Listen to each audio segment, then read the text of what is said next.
Hello there, folks, and welcome to the session 76 of The Forming. I am, of course, your DM of Doom, Son of Asgard, or World Tree Quests here on Twitch, TikTok, and YouTube. And with me today, we've got my lovely and my amazing cast. We have got Just Harry, we've got Khadija Al Kubra, we have got Patron of Chaos, and we've got Ash Howard Music.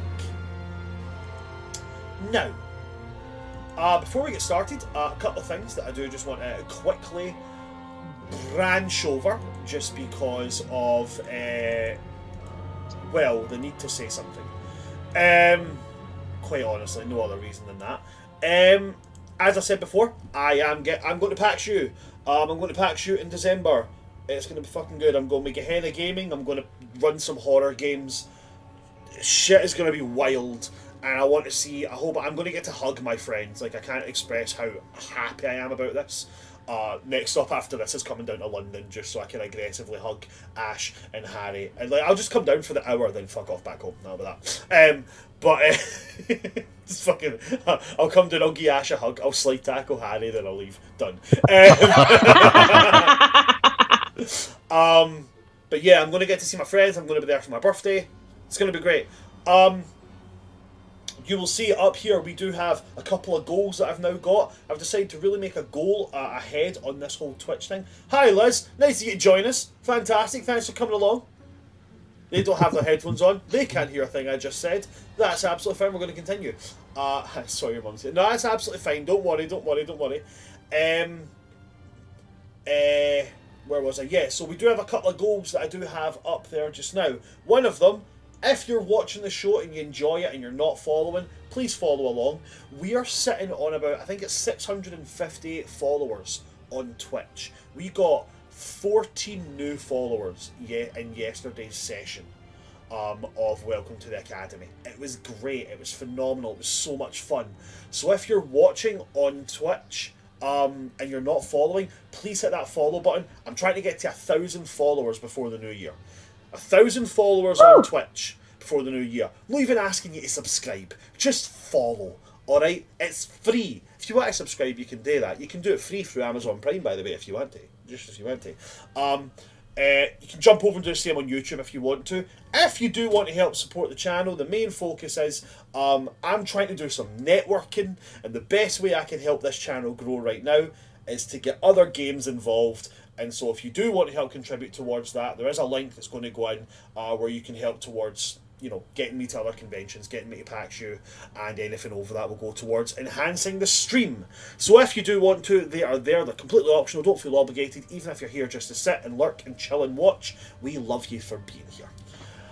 That is that. So I'm going to pass on over very quickly to my cast and let them explain what happened. So guys, what happened last session? Combat with some hags and a creepy house. And the party is in two parts, because we had to split off. Yeah, we did. We split off. I'm talking more like, you know, specifically about, you know, information that was found out last session. We found out that they had like a new hag or initiate rather, who apparently was like trapped in the house that Reverie managed to like find and free before she got all haggy. Looks like it's someone from Spring who's been stuck there probably sometime when like everyone was still asleep. Mm-hmm. So like they're way behind on everything that's been going on.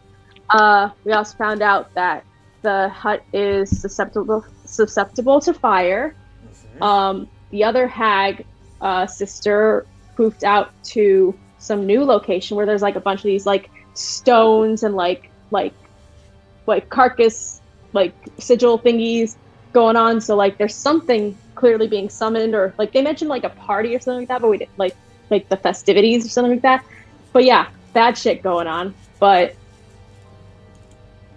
am I missing anything else? There's so much going on last session. I didn't take as good notes. Anyone want to jump in? You've almost got everything.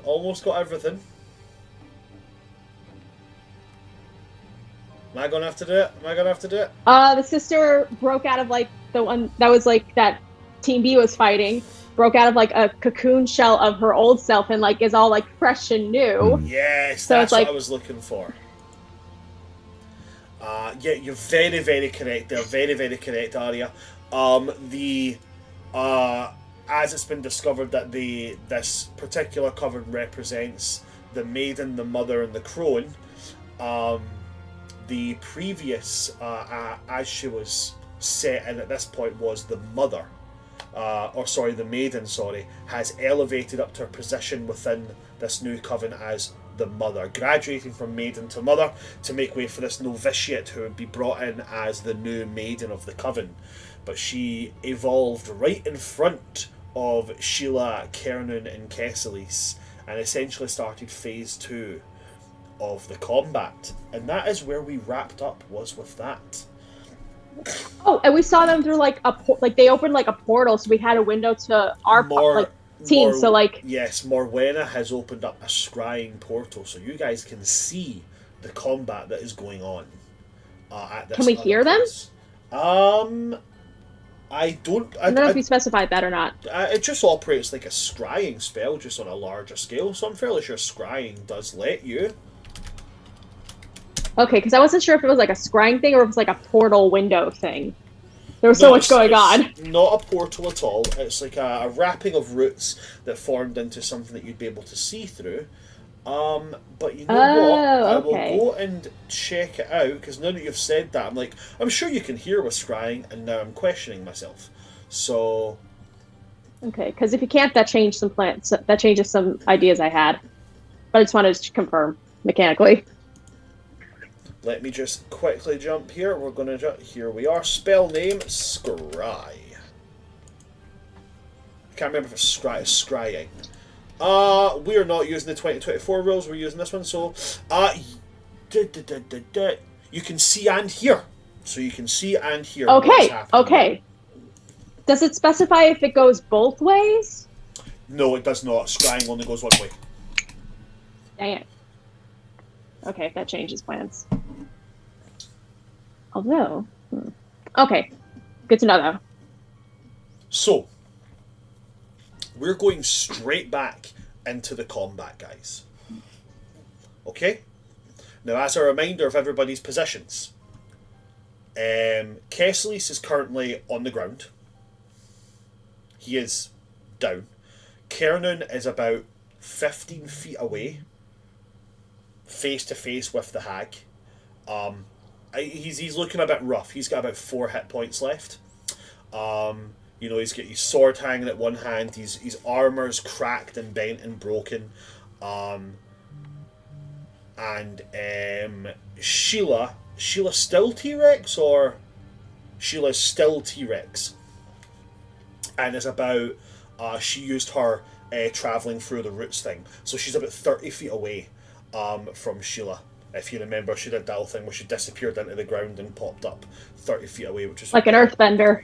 It's similar. It's more like the way like the voice of the forest in Dragon Age Origins moves, where roots come up and wrap around her and drag her underground. On the other side of it, you guys are fairly easy. You're all located roughly around about the front door of the hut, except for your boy Kiki, who Morwena turned up behind him. Didn't he make it to like the steps at least? Yeah, so she is at the bottom of those steps.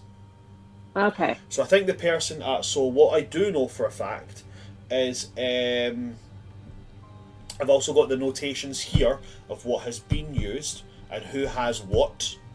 Right. So Elion, you have a bardic inspiration that's sitting ready to be used. Cool.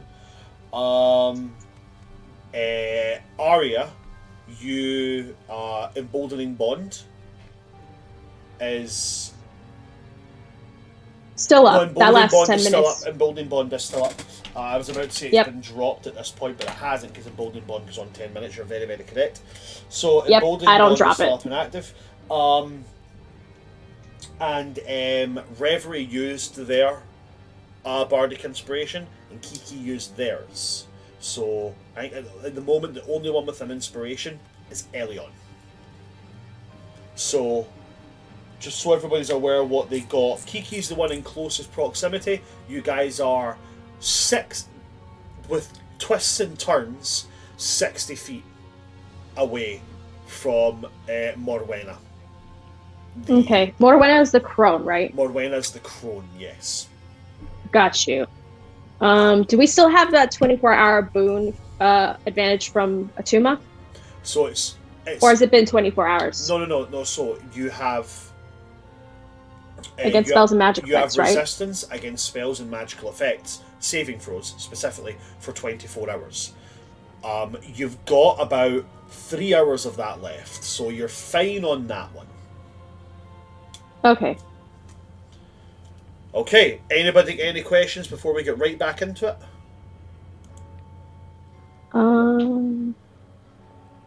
Let's see. And we know that, like, since the house is on fire, like it can't automatically counterspell us on Team A anymore, right?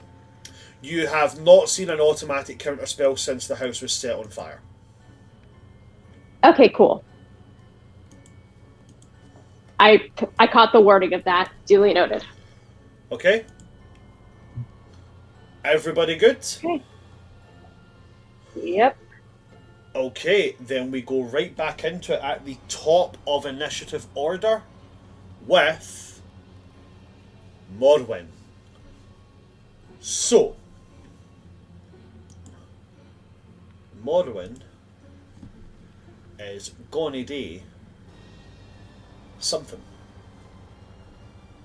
Nice. And to be specific about what she's going to do, Morwen, she is going to bibbidi bobbidi boop. That's what she's doing. Did you have a higher initiative than Síla? So Morwen. No, I don't think so. Morwen is in the combat at the hut. The one you're fighting, although you don't in character know her name, is Rusela. So, no, Síla, you're the top of the initiative order in your combat. Okay, don't worry. I don't want to threaten your position. We all know you go first. All right. Okay. So,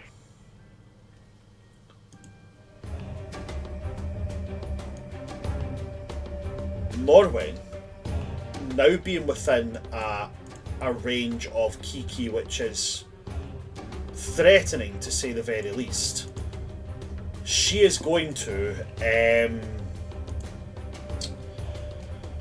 she's going to take her hand, and as she reaches her hand up, you watch the nails extend. Okay? And these nails, they go horrible, broken, cracked length. And then she's going to start to channel magic, and you see this black spread down into her fingernails. And then she's going to jut her hand forward. And she's going to cast Inflict Wounds on Kiki.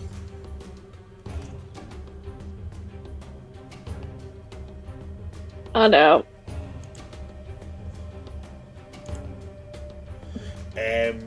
So she reels this hand back and jabs it forward towards Kiki. I'm going to roll for her to hit on that one.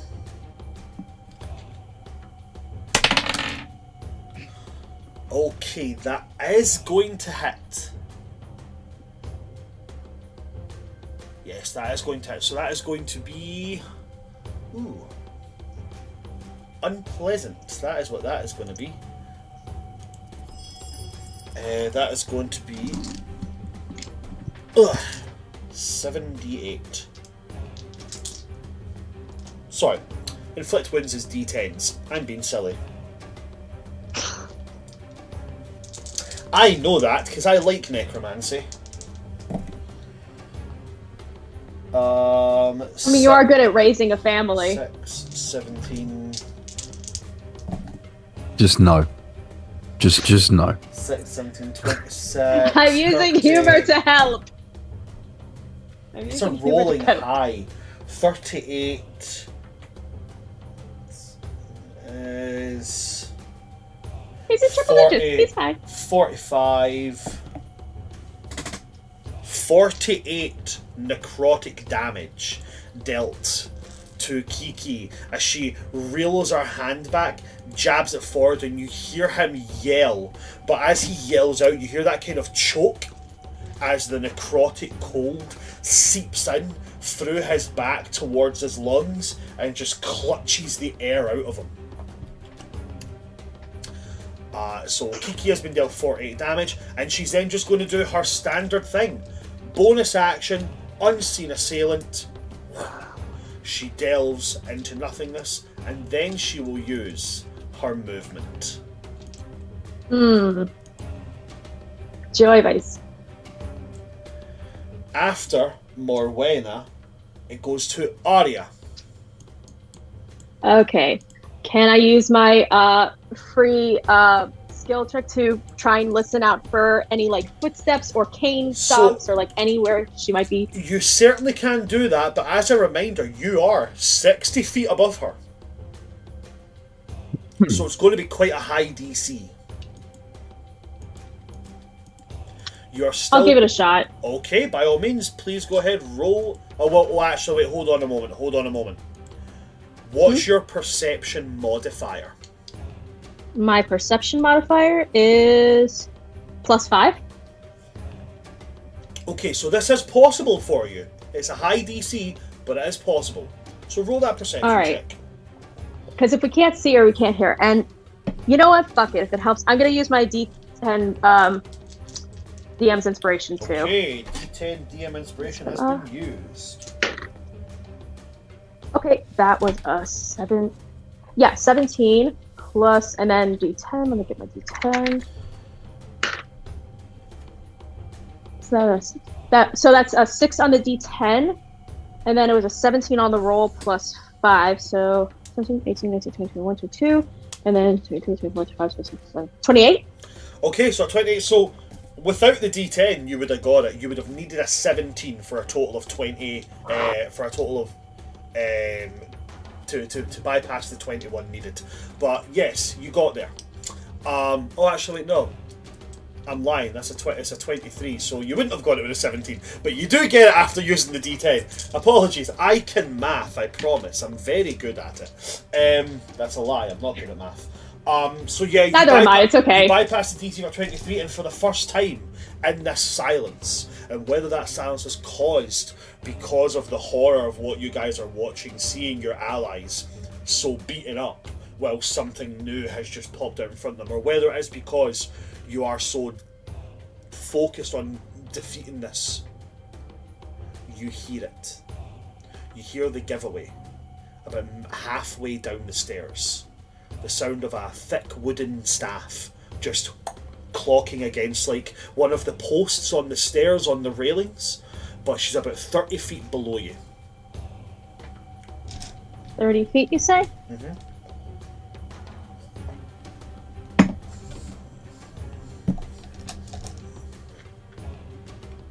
Okay. 30 feet below. 30 feet below. 30 feet below. Harry, I know you got hit a lot. It would it be alright if I like save the healing on you for the next round, or should I try and heal you now? You do you, bro. I ain't dead. All right. Just trying to figure what I should use my action for. Elion's over here Actions like, are I didn't hear a bell. I'm trying to use my actions wisely because I know I only have so many of those. That's my bonus actions are more limited. That's a power move. Like when your character's just taking a big walloping amount of damage and you looking them in the eye, half dead, just going, I didn't hear a bell. Like you go. Okay. Do the Henry Cavill so arm reloads. I could do this all day. Okay. In that case, let's see.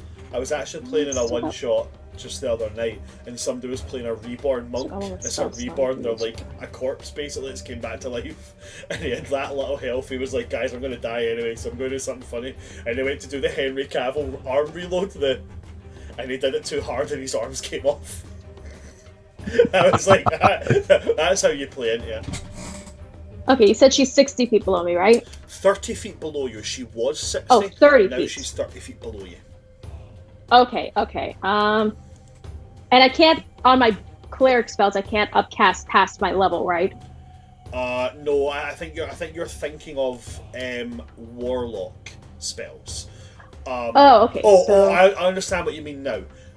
If you're casting a spell that is in your cleric spell list, you cannot go above. I'm level 2 cleric right now. Yeah, so I think you have to use the spell slot for the level given by the cleric. I don't think you can go like, I have all these levels in wizard, and then I've got like 2 in cleric, so I'm going to cast 9th level inflict wounds. No, I think right. So if I'm second level cleric, I can't upcast past second level spell slots. I don't think. I think second level cleric still only has first level. I know that's access to first level spells, but I think clerics. Liz, you have more cleric experience than I do. Help. Liz, level 2 cleric. Yes. Do they have second level spells, or is it still first level? I believe it's still first level. Spells, but we have second level spell slots, right? I tell you what. I'm going to quickly jump and I'm going to check it out. Don't worry. We can. I'm just trying to decide what spell to use. It's absolutely fine. We can go and check it out. Cleric. I'm fairly certain a level 2 cleric only has level 1 spell slots. Let's see. Level 2. Yeah, level 2 cleric. You only have first level spell slots. Okay. So I will not do inflict wounds, because if I can hear her and I only get 1 shot. Okay, so Arya's gonna like her ears prick up at where she is, and I'm within 30 feet of her now. So she'll just kind of whisper, "Got you," and I start playing "Sweet Sacrifice" on my violin again, and cast Shatter at level 4. And since I'm still in my celestial form, I will add the +4 necrotic damage to that as well. Okay, so the one thing that I will say to that is you are able to do that, but you would have to move using your boots, because she is below you. With Shatter, you have to be able to see where you're casting it. Then I'll use my movement with my flying boots to get to a point where I can see her. Awesome. So you just have to go maybe 15 feet in a straight line. So you go 15 feet floating out, you see the platform at 30 feet below, best guess, you shoot the Shatter there, and she has to make a saving throw on that. Yeah, now it's your turn to be afraid. And it's a constitution save of 16. Okay. The first dice is a 15, the second dice is an 11. So it's going to be 50. Yes! Wait, hold on. That's just the dice roll. Oh. Okay. Didn't count your chickens before you're scrambling the eggs. I got excited. It's absolutely fine, don't worry about it. It's okay.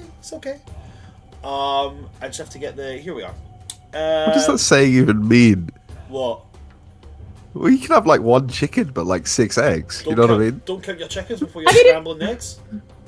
I mean, Well, even you if I gotta have check eggs, that. I can still kill the chicken and eat that. That is going to be... You said Constitution, yeah? Yes. That's going to be a 19. Damn it! So close. She'll still take half the damage because of the Shatter. It's still a Shatter. So she'll That still is take half true. the damage. And the +4 necrotic damage. So let me roll my d8s. I need more d8s. Give me a second. More d8s. I need more d8s. Could somebody... Marty, where's my d8s? Somebody give me the d8s. Okay. Oh, pardon me. 2, 3, 4, 5. Hello. We're good rolls. Okay, so I got an 8, a 6, a 2, a 2, a 5, and now let me roll my necrotic damage. I'll use my smart dice for that one. Oh, and a 4! Fantastic. So she takes, 2, 4, Let's see. 8, 9, 10, 11, 12, 13, 14, 15, 16, 17, 18, 19, 20, 21, 22, 23. So the total was 23. I believe that is thunder damage, so have that, and then plus 4 necrotic damage. Okay, so if you'll remember as well, she is resistant to necrotic damage. So it's 23 halved becomes 22, 11 thunder damage, and 2 necrotic. That's still 13 damage. 13 damage is good. Not bad for the bard. Not bad for a bard indeed. 13 damage done. And I've picked up a green pen, but do you know what? We're gonna run with it. Although it does look like I've just healed her for the amount that's there. I'm gonna try and bring You it should back do in. that. You should do that. Yeah, I'm just gonna heal. Yeah, your thunder damage now heals her. I'll heal you, Bran. It's fine. I'll heal her for you. Is that everything for you, Arya? That's your bonus action? No, it because, was not. No, that was my action. Using your boots. Is that not a bonus action? That's to movement. activate? No, that's movement, because I had them still activated. You still they had last the, for 4 yes, hours. of course you did. Of course you did. Fantastic. So yeah, you still have your bonus action available. I learned that lesson during my sparring match with Eliod. So I've still got a bonus action, and I've still got my boulder up. And so I'm going to use my last Bardic Inspiration to make it move and give her a whack. Okay. Big old boulder. Big old boulder. Make it roll to hit. That's a nice boulder. I like that boulder. The boulder's conflicted about his feelings. The boulder's over Okay, his when- conflicted feelings. What's that from? It's from Avatar. Avatar the Last Airbender! Oh, The of course boulder's it is. conflicted about fighting a girl. Oh, that was a good one. Okay, so that's a 9 plus 4, and then Sounds plus my spell DC. Give me a second. Sounds to me like you're scared, Boulder. The So that's boulder's a over his conflicted 9. feelings. So that's a 9 plus 4, 9, 10, 11, 12, 13, 14, 15, 16, 17! 17, I believe that is that force or bludgeoning damage? Let me check. It'll be bludgeoning damage if it's your animate object. I'm Yes. fairly sure it's bludgeoning damage. Okay, fantastic. Now, as you are aware, 17 on Morwena is a meets it, beats it. But as this boulder hurtles toward her, she's going to use a reaction and cast Shield, which ups her AC by 5, meaning that the boulder doesn't hit. So as you put out this command, and the boulder, which is still down there, turns and hurtles its way up the stairs. Oh wait, hang on. Sorry. Melee attack. I forgot. It's plus 8 to hit. Okay, so plus 8. So wait, yeah, hold on. What did you roll for it to hit? force empowered slam. Okay, so I need plus to 8 to tell hit. Arya, I need to tell you something. See the plus 8 to hit? That's already including your spellcasting modifier. Oh, okay. I always get that mixed up. Okay, so what did you roll on the d20? I rolled on a d20. Was that a 9? Yeah. So 9 plus 8 in total makes the 17. So it's still the 17. Oh, okay. You've already got what was included there. So that's absolutely fine. Okay. I always get those. No, so confused, everything I'm sorry. everything it tells you on there for your so the addition you'll get for that will be your proficiency bonus plus your spellcasting modifier. That'll Okay, be I what did you not have to include hit. my proficiency. You must have included your Okay, so proficiency. that's- That's why you're getting the plus 8. Yeah. That's right. Okay. So I always get those confused. I'm sorry. So on the profile for the enchanted object, it says plus 8 to hit. That's already including your spellcasting and your proficiency bonus. Okay. So Got you. with that, this boulder hurtles its way towards Morwena, and she's going to turn round and she's going to say, "Not on my new carpet." And she puts her finger out, and the boulder just stops abruptly at her long, craggly fingernail. As that's your bonus action, that's everything for you. I use my movements. I think I was just gonna give a self-satisfied smirk that I at least got one hit on her and just go like, and that'll be it. Okay, as we're in the phase 2 with her, she's... Oh wait, hang on. You said I only used 15 movement, right? Yes, I'm gonna use the rest to kind of like get out of range to get out or of range. get closer to the house. Yeah. Okay, so you're just moving the 15 back that you already moved out. Yeah. Okay, cool. And that's everything. Yes. Fantastic. Okay, as it goes into phase 2, she's going to, at the end of your turn, she's going to reach up and where there's like 5 gnarled branches at the top of her staff, she is going to almost like hold its hand. And as she does so, you start to see black ichor run down the staff. And she's going to activate the staff's abilities. Now, the staff has a bunch of abilities. That's also essentially true. This is the ability she's got, but I didn't want her legendary actions to be used in the first stage of the fight. So second phase is where her legendary actions come in. I'm just thematically saying it's the staff. So as she does that, she's going to use a legendary action area, and she's going to use a legendary action to just make an unarmed attack. Okay? And she's going to target the boulder. So she's going to take her claws and she's going to swipe down on this boulder. You have your enchanted object stat block in front of you? I do indeed. I'm going to put my hands right here. It's a nat 20 on the attack roll. Oh yeah, that hits. Terribly Its sorry. AC is 16. Okay, so it has a... It's a rock! It has a plus, she has a +6 attack anyway, so yeah. So it's a 16 to... Okay, cool. So... It'll be... 7, and that is a 6. 7 and 6 makes a total of 13. 13 plus 1 becomes 14. 14 added on to 16 becomes 30 magical slashing damage. But there's also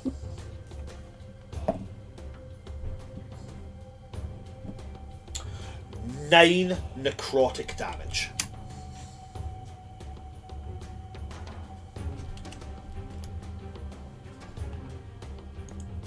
Okay.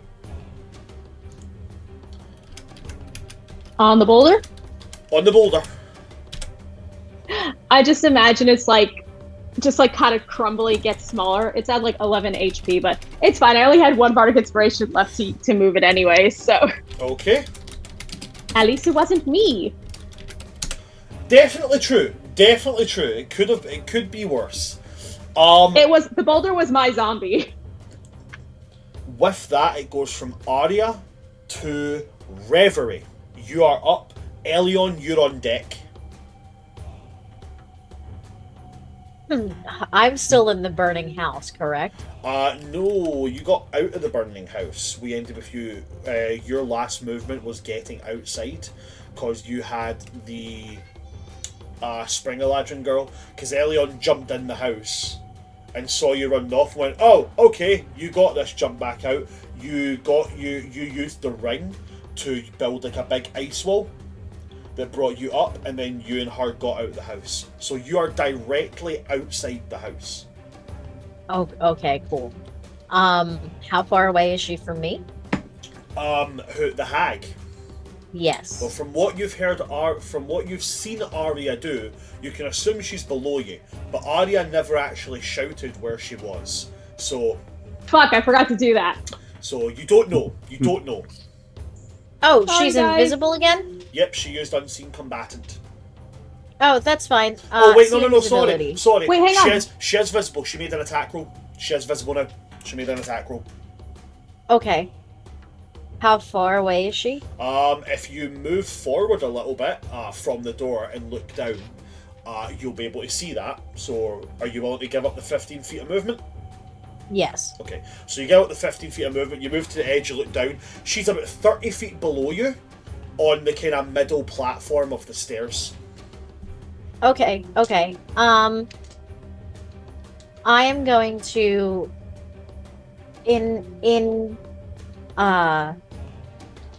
sync with my ring. I'm going to cast Flesh to Stone. Flesh to stone. Awesome. So that is going to be, is that wisdom saving throws? Yes. It is a Constitution saving Constitution throw. saving throws. Okay, so the first, okay.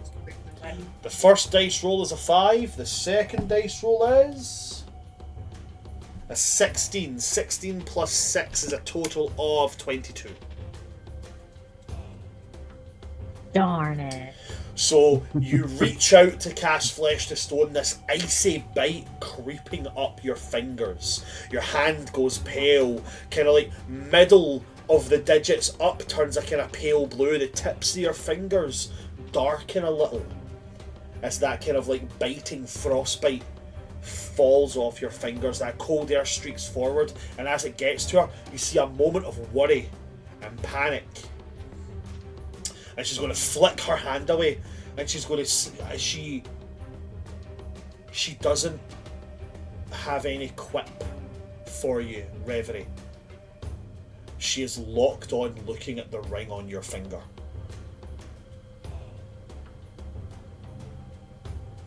Reverie is gonna smile real big, real nasty.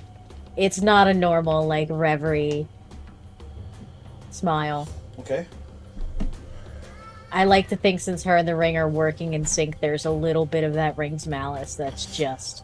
There is definitely effects that are happening from the ring. I am happy to allow you to say how they're affecting Reverie right now. You take the run with that. But there's definitely effects from the ring right now. And remember this, Yeah. So again, as a reminder, not that you've ever missed it before, but just so the people that are watching at home can know this ring craves destruction. Just as a reminder. Okay, so you try Flesh of Stone, it doesn't pay off, and you can feel the ring almost tighten on your finger, as if it's like, I really want to hurt this person. What you have your bonus action and half of your movement still available, so what would you like to do? I'm just, gonna kind of lean over the edge. I think you're focused on the wrong opponent. Okay, I don't usually, but with that jibe, yeah, she is going to use, this is her second legendary action. As with most creatures, she gets 3 legendary actions per turn, but this one specifically takes up 2 actions. As she is going to, in a look of panic, not quite fear, just a, oh, I didn't realise that this was on the field kind of thing. She's going to take her staff and she's going to wave it. And 5 of these bolts are going to appear and very slowly fan out before hurtling themselves, and she is going to target all 5 of them at you, Reverie.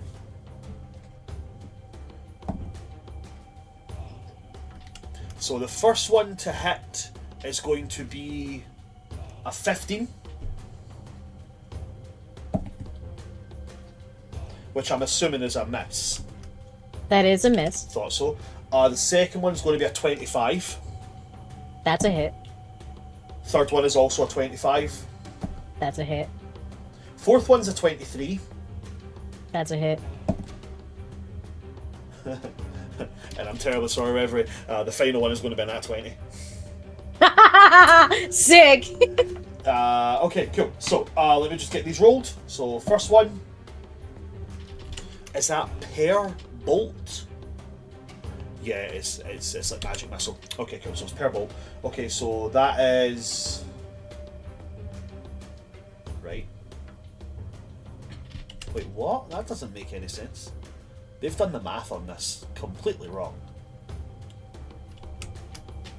Yeah, I'm just going to trust my math on it a bit more because somehow they're adding on a higher number of damage than it should be. Okay, so that is that.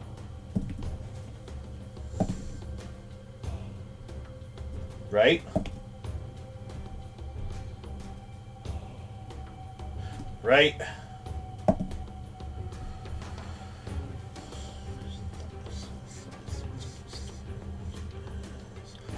Reverie, you're going to take 48 points of poison damage.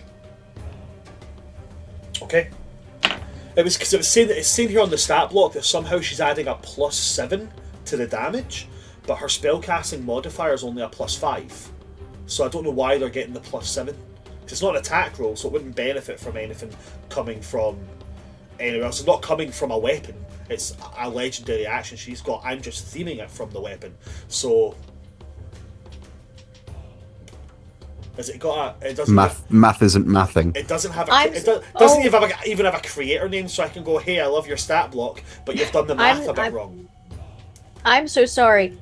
You had to roll to hit me? Yes. Was that with disadvantage? Oh no, it was not.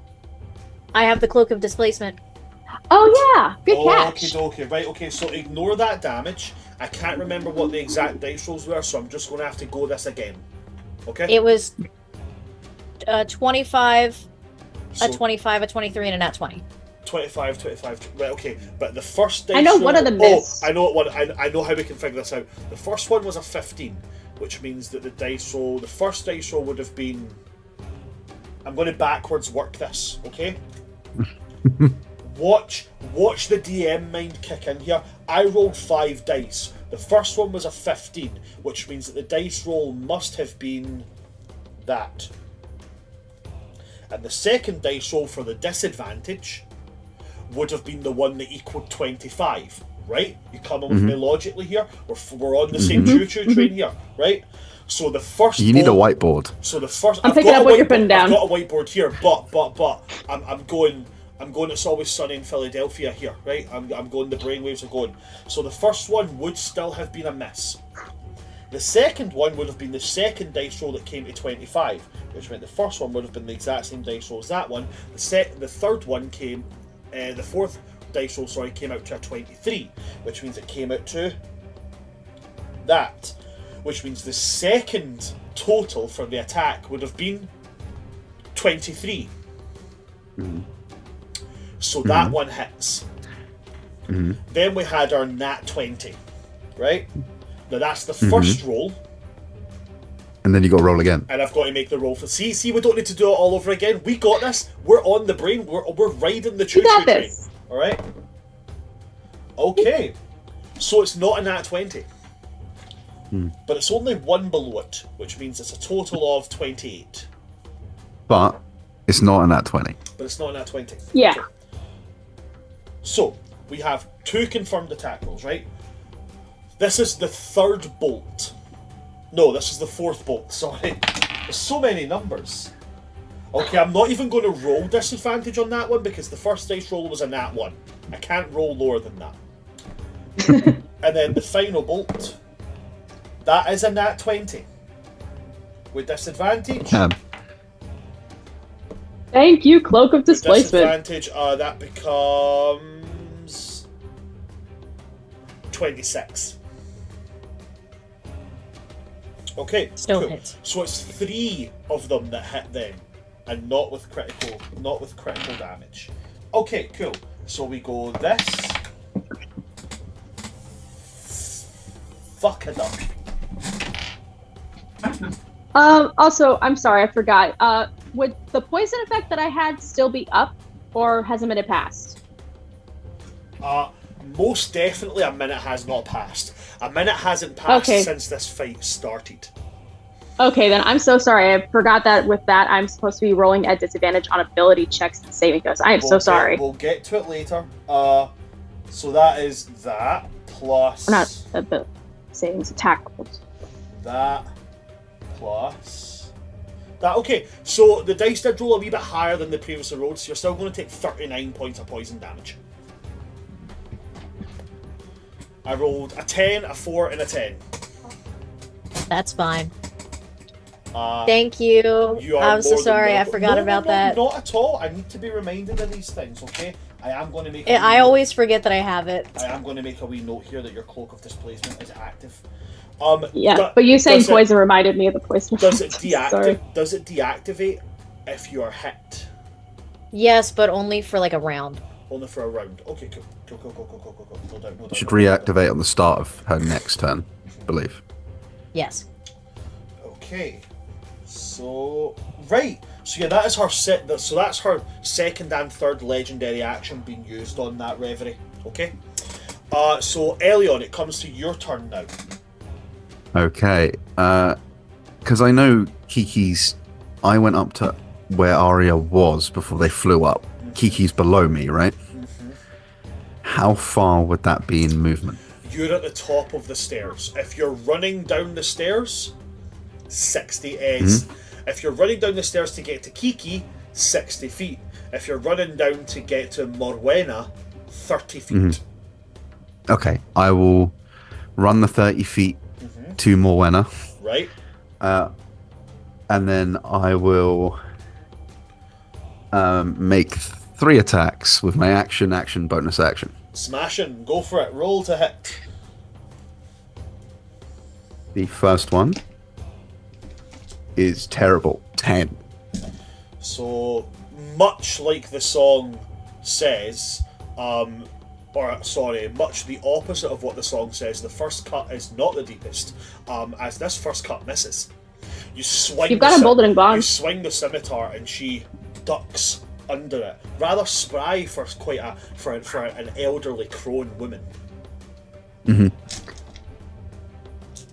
Second, much better. 24. 24 is going to hit. And then the third attack on the offhand. 23. 23 will also hit. I will put a second level Divine Smite on each. Okay. And very struggle to get a d6 out of my box.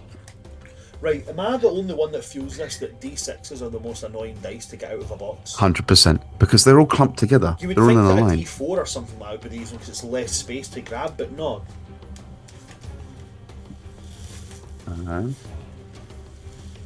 So, It's just awkwardly shaped. and I think I asked this last time, but I can't remember. But just need to double check. She is not an undead.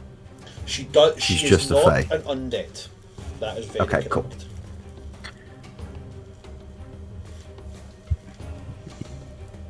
So for the first one, we are looking at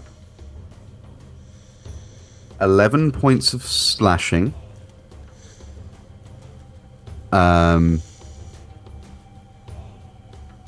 20 points of radiant and 8 points of cold for 39. Okay, 39. And for the second one,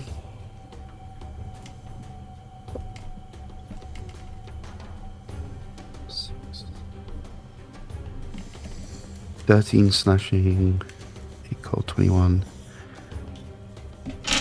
27, 35. 35 on the second one. Mm-hmm. Okay. Fantastic. So your first one misses, the second ones, however, you bring them round and you just whirlwind these blades, and she reels back from them, and it's the first time that she's been hit, whereas she staggers back, she kind of like and you see this black ichor come out of her mouth. She is officially bloodied. Mm-hmm. A very palpable hit! Mm-hmm. Okay. Okay. That is my whole turn. That's your whole turn, fantastic. Then after you, it's going to come to Kiki.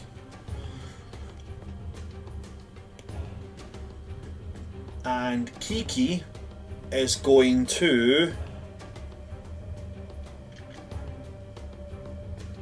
Yeah, Kiki's just going to go for it. Kiki's still in a rage. He is going to charge up the stairs. He's going to get up to the top and he's going to make his attack. As he has moved at least 10 feet in a straight line before using this attack, he gets a +5 bonus to the damage roll. So he's going to make his attack. You're there as well, so he gets advantage on the attacks. The first one is an 18 plus 11 for a 29. Oh wait, no, sorry, that wasn't the advantage. Yep, it's still a 29. The second attack, first roll a 13, second roll a 6, so 13 plus 11 is 24. So both his attacks will hit. The first attack is 2d6 plus 12. So 3 plus 5 is 8 plus 12 is 20. The second attack is 1, 5, 6 plus 7 is 13 for a total of 33 damage. And as he hits her, he gets to move her 10 feet with each swing. Sorry, 5 feet with each swing, 10 feet in total. So he's going to knock her once to the edge, and then the other one is going to strike and he's going to knock her off the platform. So on top of the 30, she's also going to take 3d6 of fall damage. However, she will have resistance to it because it is non-magical bludgeoning damage. 6, 1. So don't say another 6, bro. 13 becomes 12, 12 becomes 6. So it's a total of 39 damage that she's dealt on that turn. God, I did double that, Kiki. Keep up. Yay, Kiki! Now you're glad that we brought him along, aren't ya? Oh, aren't no. ya? Wait, hold on. I forgot his rage bonus.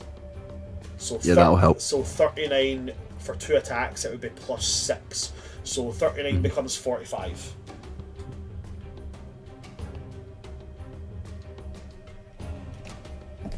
Okay.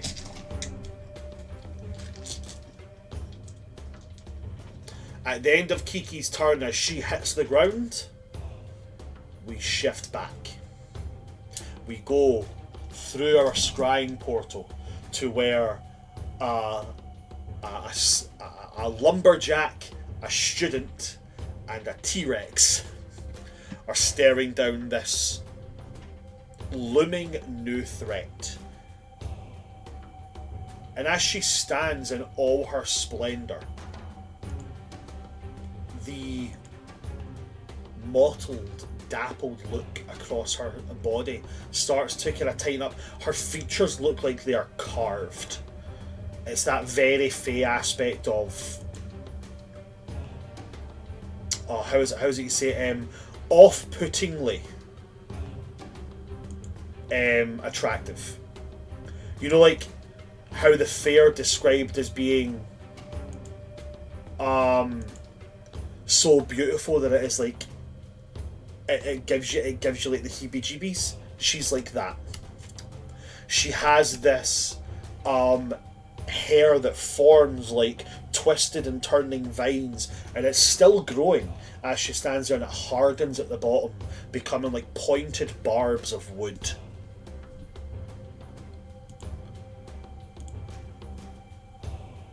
And it goes first to Síla. So Síla, as Rusela opens her eyes and looks at you, what do you want to do? I am gonna charge her. Okay. If possible, like move, like defensively put herself between her and Khernun. So Okay.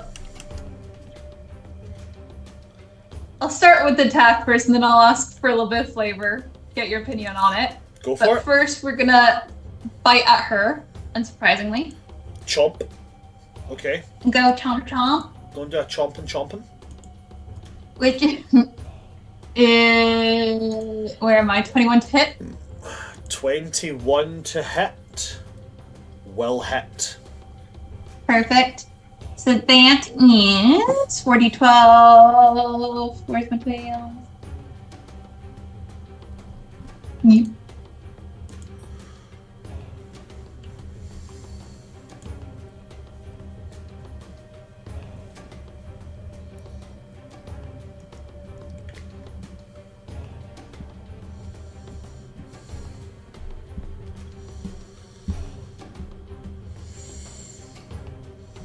"21 points of chomping damage, 21 points of the non-magical chomp. and she is now grappled. She is indeed.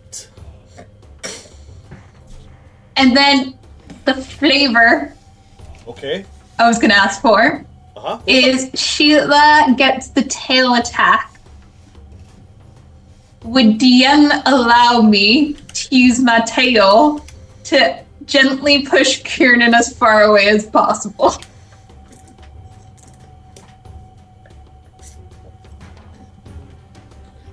I like the rule of cool on it, so I'll take. So I'll allow it, right? I will allow it.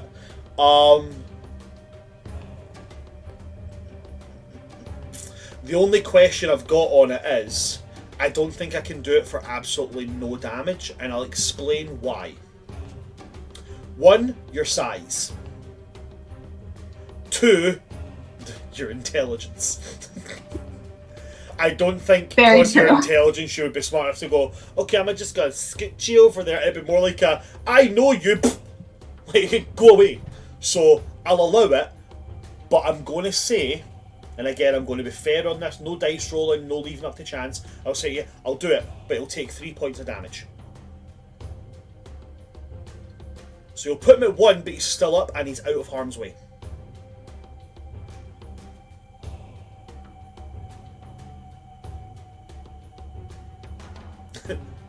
I mean, I'm only going to point out something, Síla. At this level of combat, it's not much of a difference between having 1 and having 4. And he can still lay on hands himself. As well, intelligence has gone out the window. We're going with the first impulse idea. Yep. Okay, cool. So it's not quite like a full-on tail whack, but it's certainly maybe a bit like, you know, like, so look, you ever seen, like, you know, the King Kong movie, and where King Kong was playing with the little, like, the blonde woman, and he does that with just a finger to help her up, but he ends up like lifting her like 5 feet off the ground just for a little bit. It's like that. You kind of scoop him with the tail, but it kind of chucks him a little bit, and he kind of lands a bit weird. He takes 3 points of bludgeoning damage. So, but he's now. I will say you'll move him about 15 feet away with that as well. Okay. Okay. I'll meet you in the middle, but I can't give you everything for free. He's still got healing hands. Land hands. He'll be fine. He'll be fine.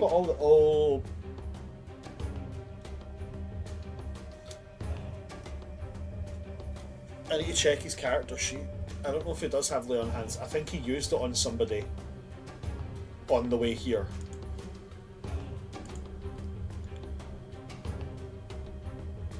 No, he has his lay on hands back. Cool. He must have done it before you guys long rested. Yeah, okay. He lay on hands to me after the Nurgle fight. That was it. But then we had a long rest. Okay, so Síla, chomping damage. Smashing. Fantastic. And she is now grappled. Very good. As a T-Rex, that's all you've got, isn't it? You've got the bite, you've got the tail, but you can't do the tail onto the same target. Okay, cool. Then after you, Síla, it's going to go to her turn. Okay, so here's what she's gonna do.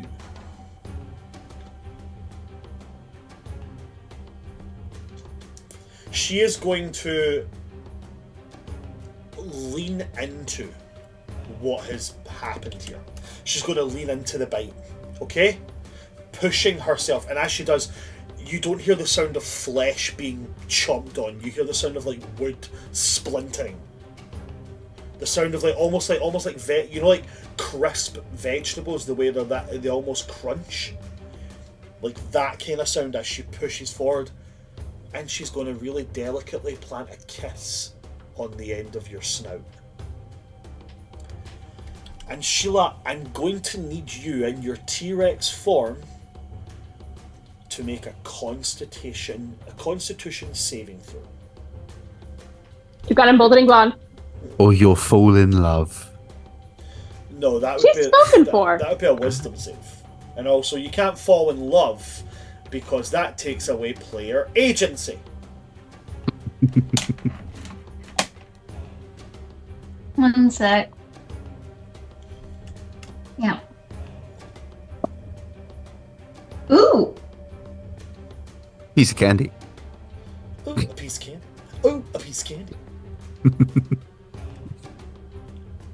22 to save. 22 to save. On a 22, Síla, you're going to pass. So you're only going to take half the damage. I could just imagine like T-Rex Síla. It's 152. I could just imagine even in T-Rex form, Síla being like, "This bitch is trying to like plant a kiss," and it's like, "Excuse you."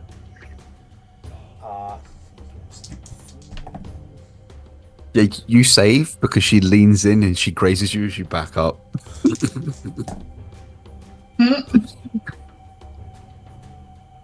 I don't know why, but I imagine how long for her to get a kiss from Khernun? I imagine Síla T-Rex is like the T-Rex from that Ice Age movie. That's what I was thinking of.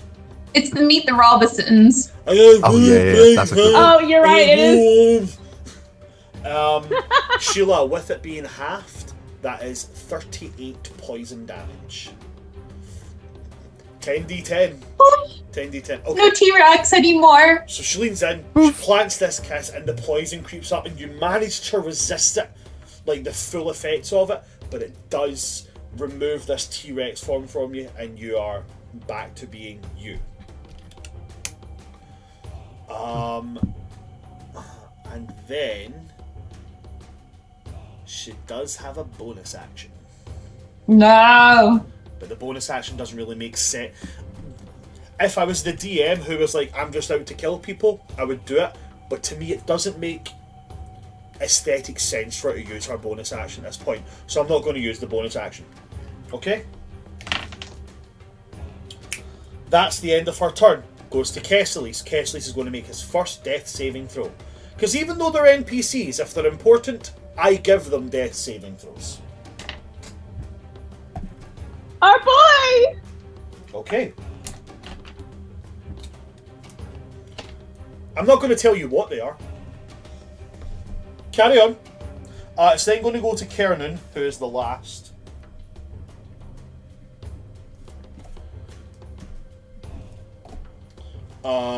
Khernun, see, now I've got a choice to make. With Síla being a T-Rex, it kind of made sense for Khernun to go, okay, cool, I'm going to take a minute. But now Síla's not a T-Rex anymore, so does he panic? Let's see, what would that... I would judge that as an intelligence check. If I'm it could be wisdom. Oh, he's great at them. He's actually alright. He's not the worst himbo at it. I'll let the dice decide it. Evens, it's an intelligence. Wisdom, it's odds, it's wisdom. That's an 8. They're saying intelligence. Okay, cool.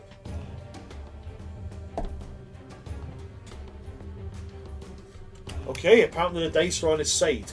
That is a 19 in total, meaning he's smart enough to go, okay. He's going to touch himself and he's going to pump all 25 of his Leon hands into himself. Bringing him up to 26 hit points.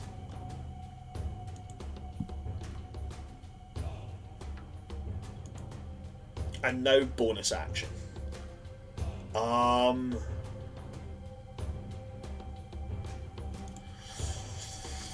Bonus action, bonus action, bonus action. Oh, he does have something he can do as a bonus action.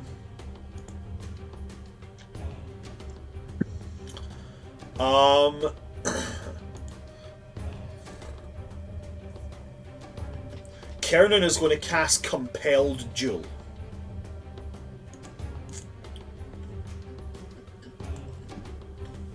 So basically, as Síla, your T-Rex form disappears, Khernun sees this newly born mother hag cock her head and like raise her hands if to do something else, and Khernun's just gonna... I know Compelled Duel's like a magic thing, but I get the he's not. I don't think he's the kind that would do an insult. So he's just gonna like throw a rock, like scoop up a rock and throw it, and it kind of like bounces off her shoulder, and he just kind of stands there and does the. I guess it's like. He does like the kind of. I got more left in me, and we're going to see if she'll take the bait. That is going to be. I could do this all day. Oh man, I missed that. It could have been I can do this all day. Shit, fuck, fucking fuck. Next time. Wisdom saving throw from her. You're the DM. You could retcon it. Nah. I'm moving ahead. That's a 5 on the dice, and it's wisdom. She fails. So the compelled duel goes ahead. Now, the wording of compelled duel is this. It compels a creature into a duel. The creature has to make a wisdom saving throw on a failed save. The creature is drawn to you, compelled by your divine demand.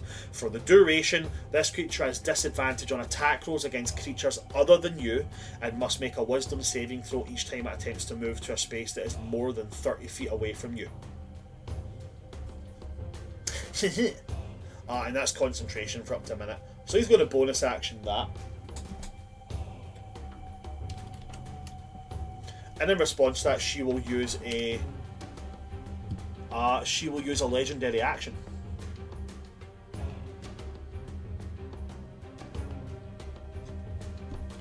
She's going to use an enthralling laugh. This costs 2 of her 3 actions.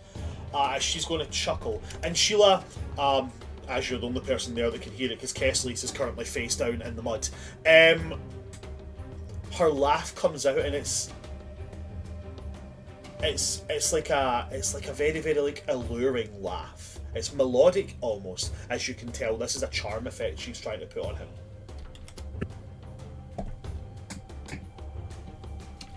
Bitch. It's almost like hags are assholes.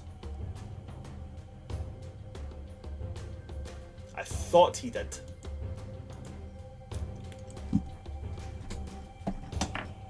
Is it a disadvantage since he's in love with Síla? It's not a disadvantage, no, but there is something else that's actually about that there.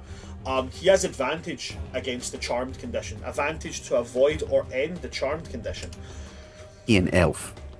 Oh yeah, Eladrin! He's an Eladrin. So the first time that he rolled, it was a nat 1. And the second roll was a 19. So as she does that, he kind of like screws up his eyes. And there's almost like a little kind of like pulse around about the sword blade. And he's just going to kind of go, I have got way too many voices in my head for you to be adding in yours as well, Hen. And then he's going to do the oh god, what's the name of the guy? Liam Neeson played him in episode 1. He's going to do the Qui-Gon Jinn and just bring the sword up. Like, but it's almost like baseball stance. Like he's like, yeah, I'm coming and swinging at some point. Hey, bada bitch.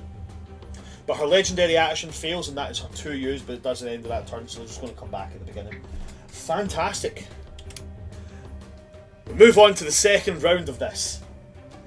We're back to Morwena at the top of the initiative order. Now, she's got she's got Elion and she's got Kiki 30 feet away as she's landed on the ground. So she's going to use half her movement speed to stand up. And then she's going to look up and her face is contorted in fury and pain, and she is going to thrust her staff forward. She barks this word in twisted Sylvan, and this gas starts to eke out of her staff towards that area you guys are in. As she is casting Cloud Kill.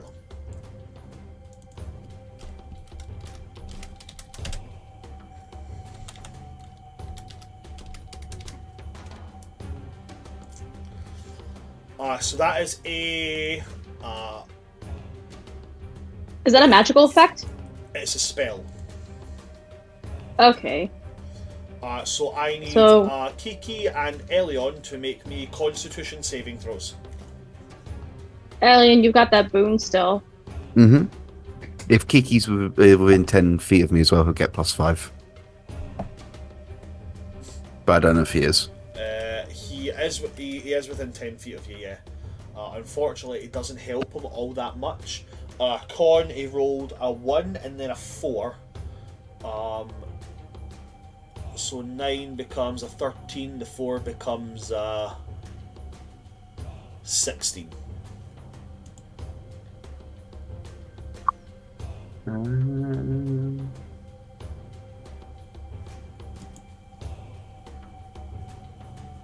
Okay, this is gonna get rough. What'd you get? 11. Okay, so unfortunately... You've got emboldening bot still. So I have the- already said the word unfortunately. So Yeah. Oh, fair. okay. So Also, that would be a D4 or a D6, and that would not be enough.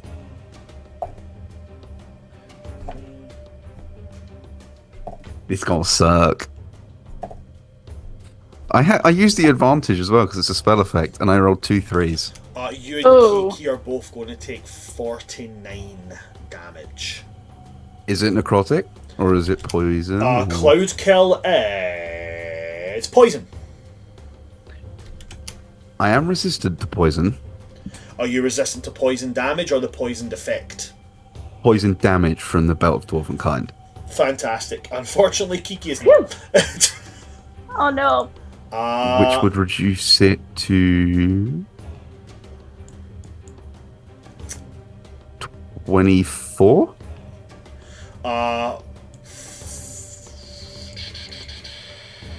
Yes, 24. I have 24 hit points. I'm unconscious. On that note, Kiki had 46 hit points left, and Kiki also goes down to 0 hit points. Two tanks are down. 2 tanks are down. So, Arya, Reverie, what you hear from down there, coughing and spluttering, and then you hear the sound of a the sound of like metal armor hitting the ground, and then not long after it, the sound of an incredibly large thing hit the ground. Kiki and Elion are down. Now, as it's not an attack roll, you don't. Oh wait, actually, does it? Do you have to make the saving throw if you're still inside it? I need to check that there. When a creature spell first or starts its turn there, it has to make a con saving throw. Let me just check something, guys. I've never actually had this kind of situation come up before, so just let me double check. Yeah, I don't know if that's an auto fail or not.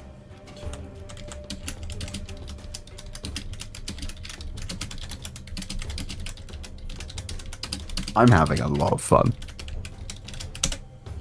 Okay, I've got ideas. Right, let's see.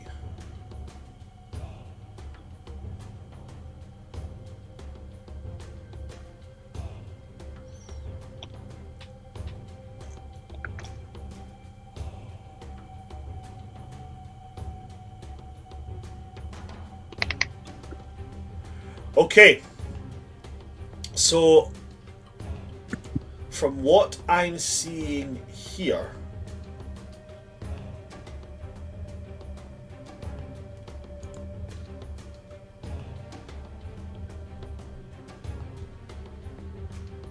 okay, cool. So what I'm seeing here is that you still need to make the saving throw. Cool. But it's not an auto fail, because if you're unconscious, you only auto fail strength and dexterity. Yeah, that makes sense. But then what I need to know for this is if you take damage, does that count as an automatic failure? Yes. It won't be 2 because it's a It's not a critical in crit. melee, Yeah. but it will be auto fails. Right, suppose you pick a completely random, not all based on blah blah blah blah.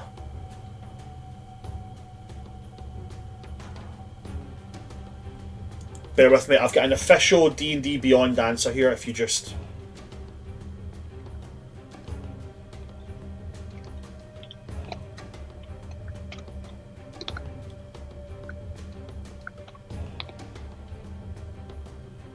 Okay, yeah, so according to a similar situation with Jeremy Crawford, using magic missile as the one, each magic missile darts counts a separate instance of damage. So even though they automatically hit, if you're unconscious and somebody casts magic missile at you, You're just dead. You're just dead. So Yeah. you still have to make the saving throw, and if you fail, it's an automatic failure, and you still have to make the saving throw at the beginning of your turn. Yeah. So there is the potential Awesome. for two failed death saves on one go. Yeah. Potentially 3 if you I roll a on 1. that Yep. So if anybody's got healing, it's needed. She's then going to bonus action, unseen combatant, and that's going to end her turn. Arya, you and Reverie both heard the same thing. What would you like to do? Okay. Is the cloud thing still up? Because I'm trying to figure out if I get within range, am I going to be affected? Cloud Kill is up for, I believe Cloud Kill's held for a minute. So if you go into that, the moment you enter it, you need to make the saving throw. And if you start your turn there, you need to make the saving throw. So... What's the range or like radius on Cloud Kill? The radius is 20 feet from where it was cast. So that's a 40-foot diameter. It was cast right on top of both of them. So you're going to have to move at least 15 feet into it. And it's a sphere, so it's not like you can come in from the top. It's a full sphere. Okay. How far would I have to like move to like at least see them within range? Not necessarily like... So, to be able to see them, I'm going to say you'd probably have to get like up to the edge of it to barely make them out. This is a thick, noxious gas cloud. Okay, then Arya's gonna like almost swan dive, fly down to like just stopping outside it to get within range of like just being able to see it. And I'm gonna use bonus action. That means I won't be able to use Dimension Door, but screw it. 4th level spell slot, Mass Healing Word, and play my Sanctuary again, and cast that on. Let's see, I can 6 creatures of my choice that I can see within range. Could I still be able to see Reverie from where I am in that spot? If you've went down to just where the sphere starts, I'm gonna say no. You've went 15 feet down. Fair. Okay, well, 6 creatures. So I'm gonna use that on Elion, Kiki, and myself. Okay. And that's a 4th level spell slot. So let me roll. D4. A second, I need to get another D4.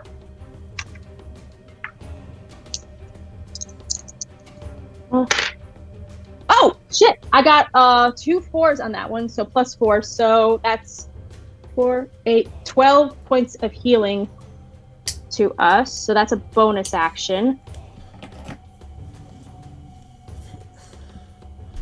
Okay, so Elion and Kiki get 12 points of healing. As do I. Fantastic. Thank you. Mon plaisir. Let me see. I'm trying to think. I'm trying to think. One of my features as a Domain of Peace Cleric is I have Bomb of Peace. As an action, you can move up to your seat without provoking opportunity attacks. Would going within that still count? Would that count as like an opportunity attack or like a spell kind of thing? Would it not? I'm just trying to figure out logistically. So what do you mean? Well, it says when I move within 5 feet of any other creature during this action with Bomb of Peace, I can restore 2d6 plus 3 hit points to that creature. That's an action as part of my cleric feature. And it says you can move up to your speed without provoking opportunity attacks.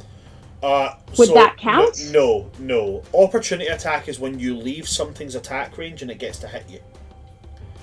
So if you want to do that, that's great, and it would probably be quite helpful to both of them. But you will have to make the saving throw, and you will still take half of the poison damage. This is a spell save; it's not an attack roll. So unfortunately, that won't benefit you here. All right. Well, I've got advantage against spells, and they need healing, so I'm going to use my action to do that. And when I get within 5 feet of both of them, and I don't think it says I can't do it on myself. So any other creature during this action. So I think I can do that on myself as well, or any other creature.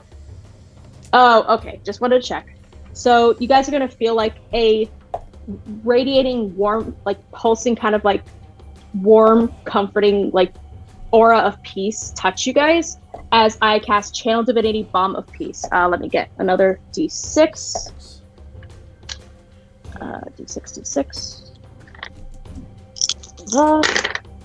Okay, so that's 10 plus 3. So 13 extra healing points for you and Kiki.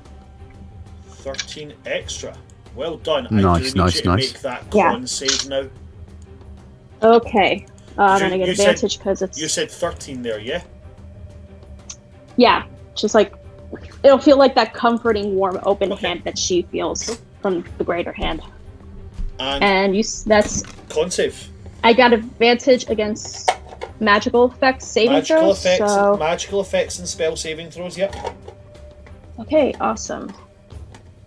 Let me get to my saving throws. Which is good because Arya's constitute. Oh, I also still have Emboldening Bond, so I'm going to use that too. You get a new Emboldening Bond every turn, don't you? Yeah. Cool. It lasts for 10 minutes. Yeah. Yep. Okay, so with advantage, I rolled 13 plus 2. 13, 14, 15. And then I rolled a 2 on the d4, so 17? 17 is not going to be enough, I'm afraid. Fair. So with that, I've already rolled the damage out so I could get it halved quickly. So you're going to take 31 poison damage on that. Joy bunnies. Okay, still up though. Still up. Still up. There you go. So you can now. So that was your move speed was 15 feet to come down. Then you moved 15 feet again to get within the 5 feet of both of them. You've given them a good bit of healing. You've taken a bit of damage. Do you have any movement speed left? You've moved. My total movement is 30, so I don't think so. So you've used it all. Okay, right. So that's absolutely fine. I'm just That gonna shout to Rev. Go ahead. I'm just gonna use my free action to shout to Rev. Rev, whatever you've got, kick her ass! I've got them down here! And that'll be it. Fantastic. Then it's going to move on to Reverie. Hello. Hello, Reverie. Where's the... Sorry, I'm choking. Where's the hag? She used Unseen Combatant. Oh. Okay. Then I am going to do my Channel Divinity. Okay. Channel Divinity, and what does your Channel Divinity do again? I'm no great with Twilight Clerics. I get temporary hit points. I can also end any charmed or frightened effects. But I get to choose to anyone within a 30-foot radius of me. Okay. So, I should have pulled out my D6s. Fantastic.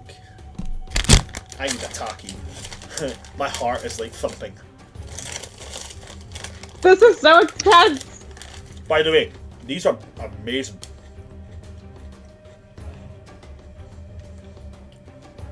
Dragon Sweet Chili Takis. Oh my god, they're so good. You know, I'm not really into Takis myself, but you know what I think would be a really good flavor for a Taki? Have you guys ever had takoyaki? No. It's like this Japanese street food. It's like basically like these fried dough balls with like a lot of savory sauce, like I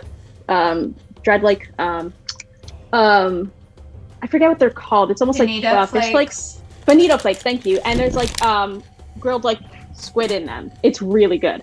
Oh, octopus you burn your balls. mouth on them, but they're really good. Yeah. Yeah, I've got octopus balls. I think that would be a good flavor for taco. Sriracha Takis would be really cool. Yeah, too spicy for me. But true, if you like spicy. Reverie, speaking of spicy, how much health are you getting? I am getting 13 temporary hit points. And then... That's within 30 feet of you, right? That's anyone within 30 feet of me is getting 13 temporary hit points that I choose, and I obviously choose my friends. Is that a sphere?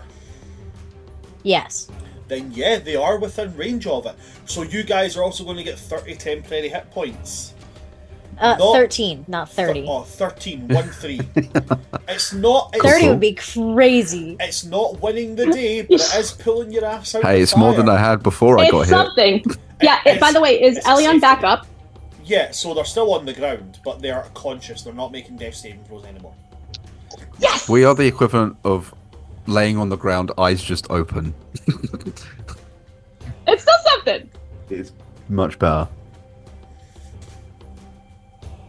So, Reverie, if I'm correct, your Channel Divinity is your action. You are correct. I am checking to see if I have any bonus action stuff.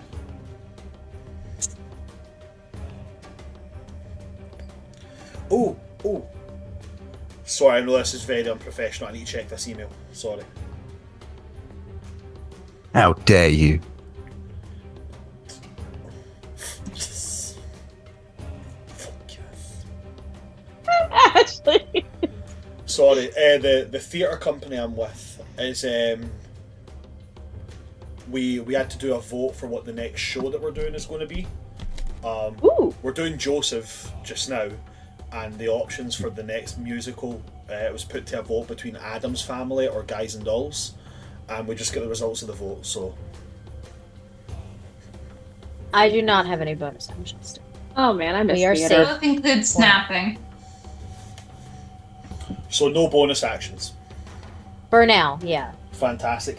Then as it goes from Reverie, it goes to Elion. Elion, I need you to open up with that con save.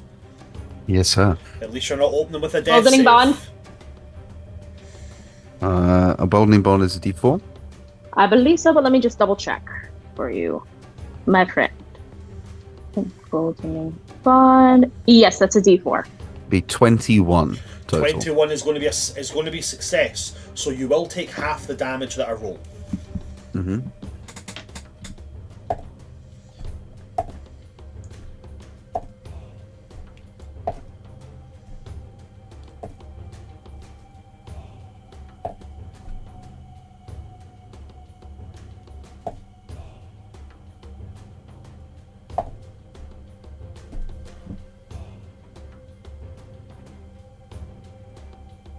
We'll take 18 poison damage. Okay. Would that then be You're- halved again? You're because there's no resistant to poison resistance? damage as well, so that 18 becomes 9. You take 9 poison damage. Love that. Love that. Love that. Okay. Not even I am your okay. temporary hit points aren't even gone, man.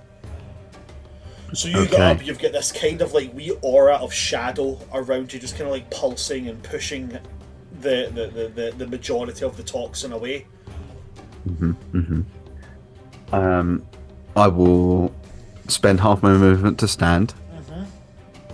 And then how far... Or I can't see her. Okay. So... Okay. Your movement speed is 30 feet, right? Yep. Unless you use your Eladrin step, or unless you dash, you won't be able to get out. Because you use half your movement speed to stand, and it's a 20-foot radius.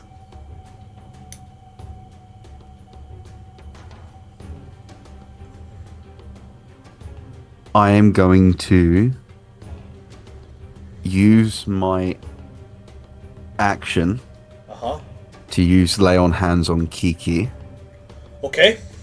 and give him 45 hit points. Alright, buddy. Big player, big game. 45 hit points.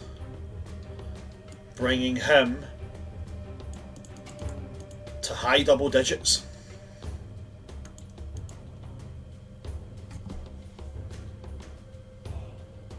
And then I will...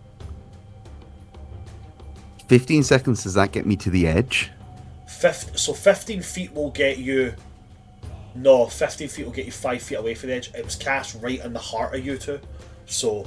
Okay. Oh, well, actually, I will run if it. it's right in between you two, it would be 20 feet out, you would take up... So it would get you to the edge, but you would still be inside it. Yep. I will run to the edge Uh-huh. and then Misty step 30 feet down to where she's gone. To where you saw Kiki push her off. Yeah. Okay, cool. That's perfectly fine. You get to that edge, you can just make out the ground, you do the Misty Step, you come out 30 feet down. I will say your Summerborn trait, the fire damage doesn't go to anybody. Yeah, that's fine. Okay. And I will kind of just shout out into the empty space. I don't know if you've noticed, love, but I'm not down yet. So if you want to come out here and continue... That's a load of tough talk from somebody within legendary action distance. With 29 hit points. Do you know what? Yeah, I need to be honest with it. I'm always boasting about how I play the characters, not the stat block. I play the NPCs, not their actions or want from my party. So do you know what? Yes, she is probably going to pop out of her unseen combatant and she's going to reach a hand out. Unfortunately, she's only able to cast one of her lower level spells. I say unfortunately as if like I'm aiming to kill you. That's not what I meant there. What I meant is she's only able to cast like a small spell. You're not aiming to kill me. She's aiming to kill me. She's aiming to kill you. That's exactly correct. So she is going to, and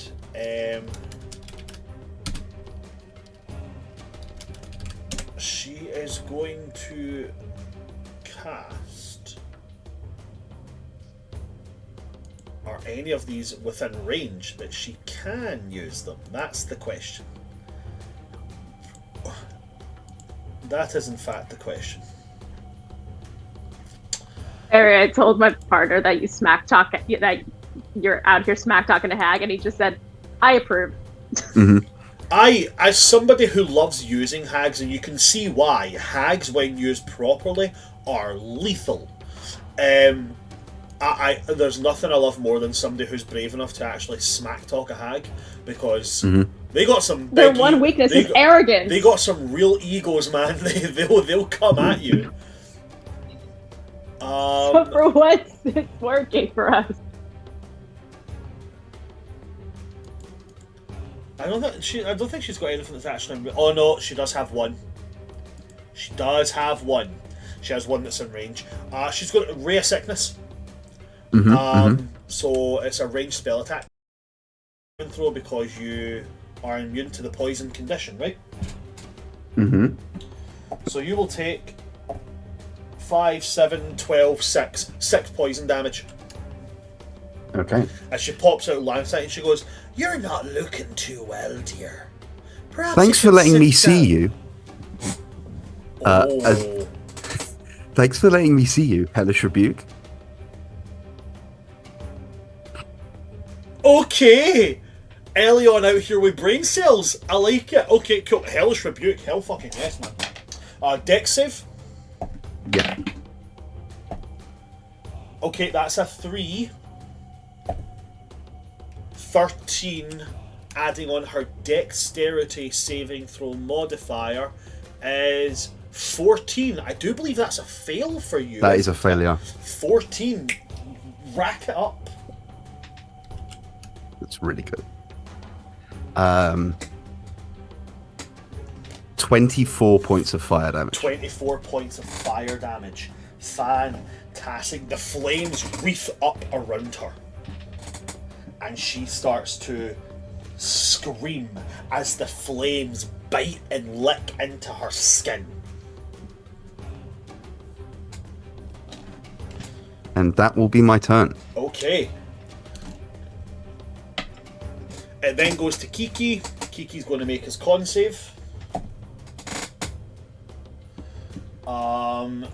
He has emboldening bond, right? No, unfortunately, I gave it on the main party members. I only have 4 slots, so He's not cool enough to join the club, bro. I had to prioritize. You're gonna really regret that you said that. I have to be fair. I had to prioritize. I think I gave him a guidance at one point, though. I mean, guidance won't do it. Yeah. I'm sorry. I have to be honest.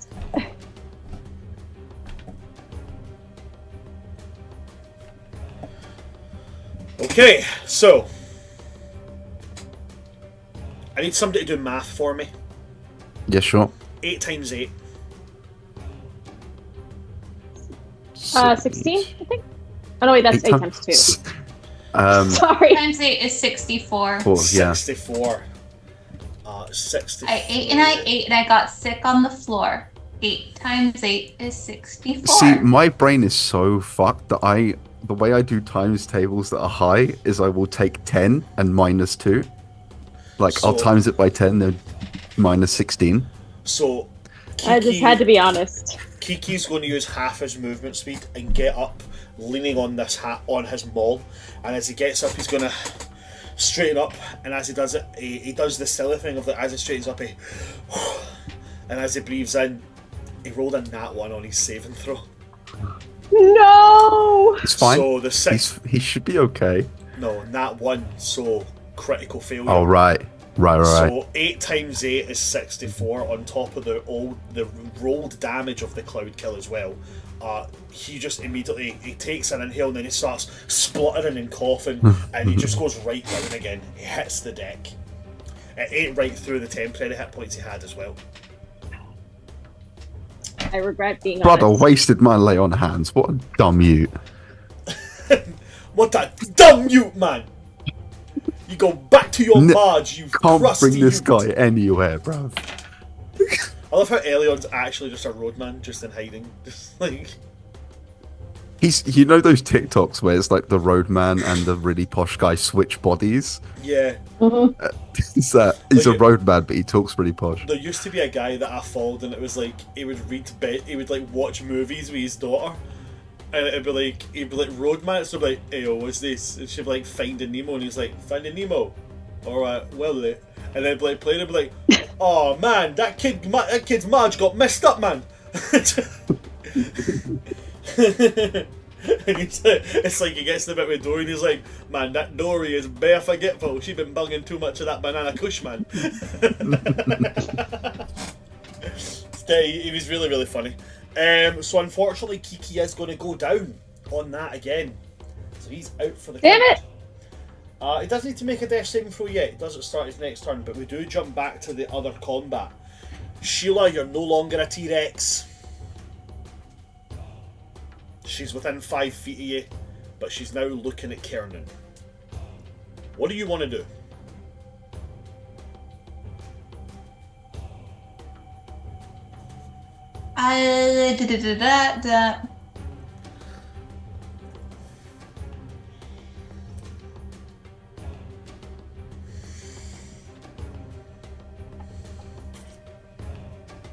Okay.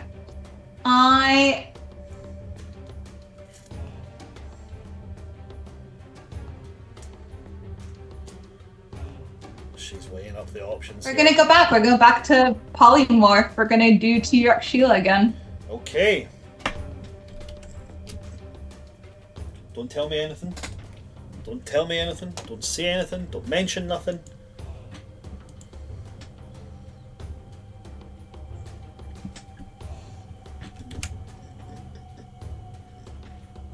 She is going to attempt the counter spell.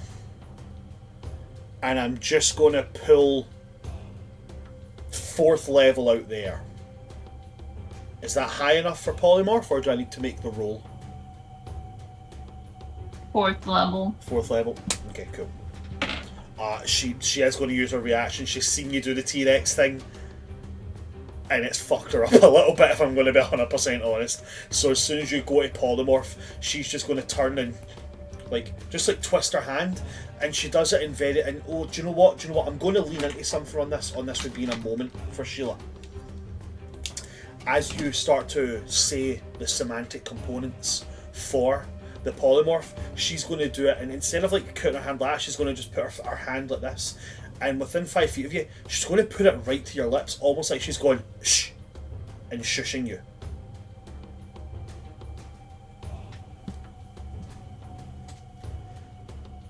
That's twice that she's touched you without permission. That's fucked up.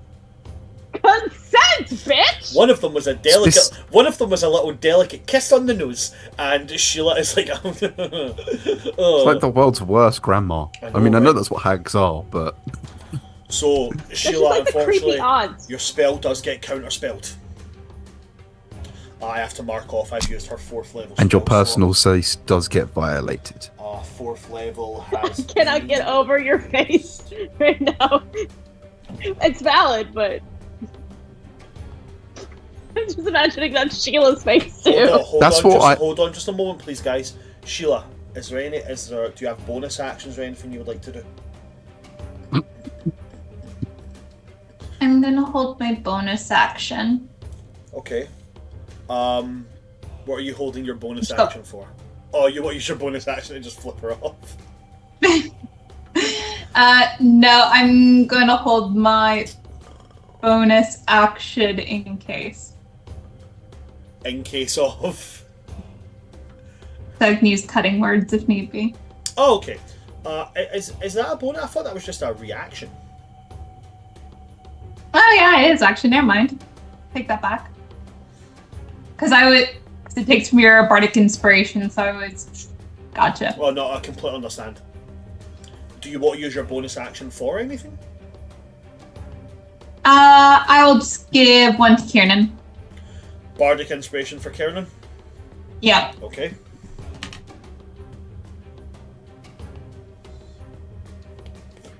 Alrighty, it's going to go to her turn. As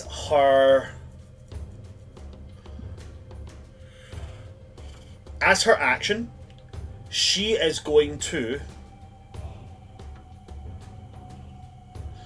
She's quite. Would that be what she would do? She's.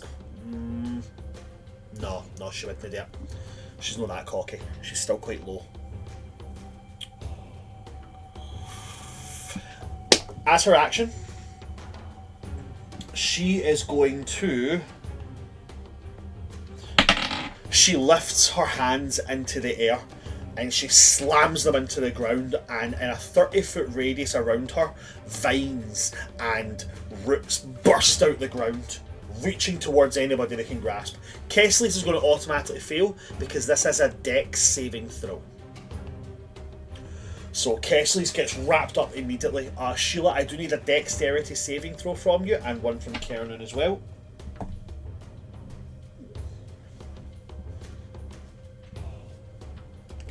Good thing I'm good at dexterity saving throws.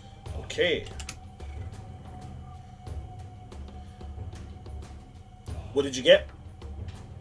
17? 17. In this particular instance, Sheila, 17 is not going to be enough. Do apologise. Never mind. Phase 2, their DCs have went up. Khernun has used his bardic inspiration and has managed to squeak by. With the bardic inspiration, he gets the meets it, beats it for the saving throw, which is an 18. So, Sheila, you're restrained. On your turn, you can use an action to attempt to break out of it, but it is a strength, not a strength saving throw. It's fucking wrong. It's an athletics check to break out of it. Okay? You've still got emboldening bond if you need. That is indeed. As her bonus action, she's going to use her travel through routes, and she's going to move the 30 feet towards Khernun. Popping up behind them, but she's not able to make an attack. After her turn, it's going to go to Kesales. Kesales is going to make his death saving throw. Okay.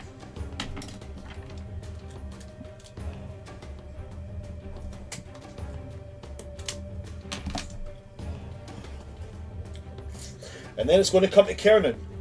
As she pops up behind Khernun, Khernun's going to turn with a sword and take a swipe. That's going to be his first attack.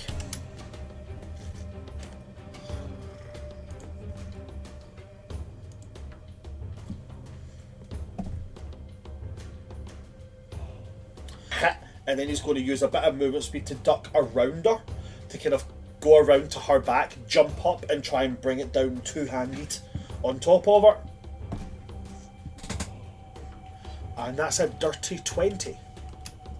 So that what it's probably something he would do.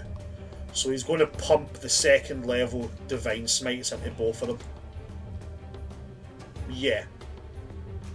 Yeah, that's definitely seems like something he would do. Second level Divine Smite into both of them. She is marked as his favoured foe, so he gets an additional D4 on those. He gets a D8. He can spend one spell slot, so he's got 4d8, and then 1d8 for each spell level higher than first. So that's 6d8 plus 2d10 plus 2d4. Plus, you've got Emboldening Bond, and I think that also works for attack rolls. But he's already made the attack rolls. It's damage that he's doing here. Oh. Okay, so that's. I'm just going to quickly move this camera down to show the damage. I've just realised these dice are see-through, but I'm going to try my hardest here. So they're not rotating. It's 2 zeros so far. So on the first 2 d10s, he's rolled 10. Okay? Just the reason I'm showing this is because if I get max damage on anything, I always want it to be very clear. It's not me, it's dice. So 20. That's a 9 and a 5 for a total of 14, so 34. That's a 9 and a 6, so 40, 49, and that's the D10s.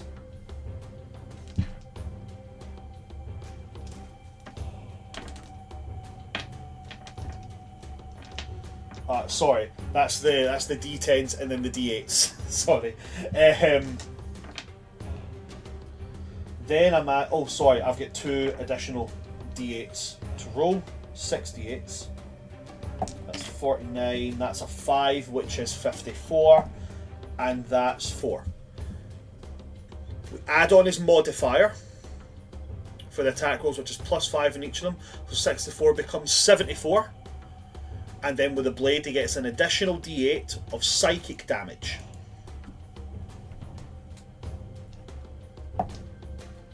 $69.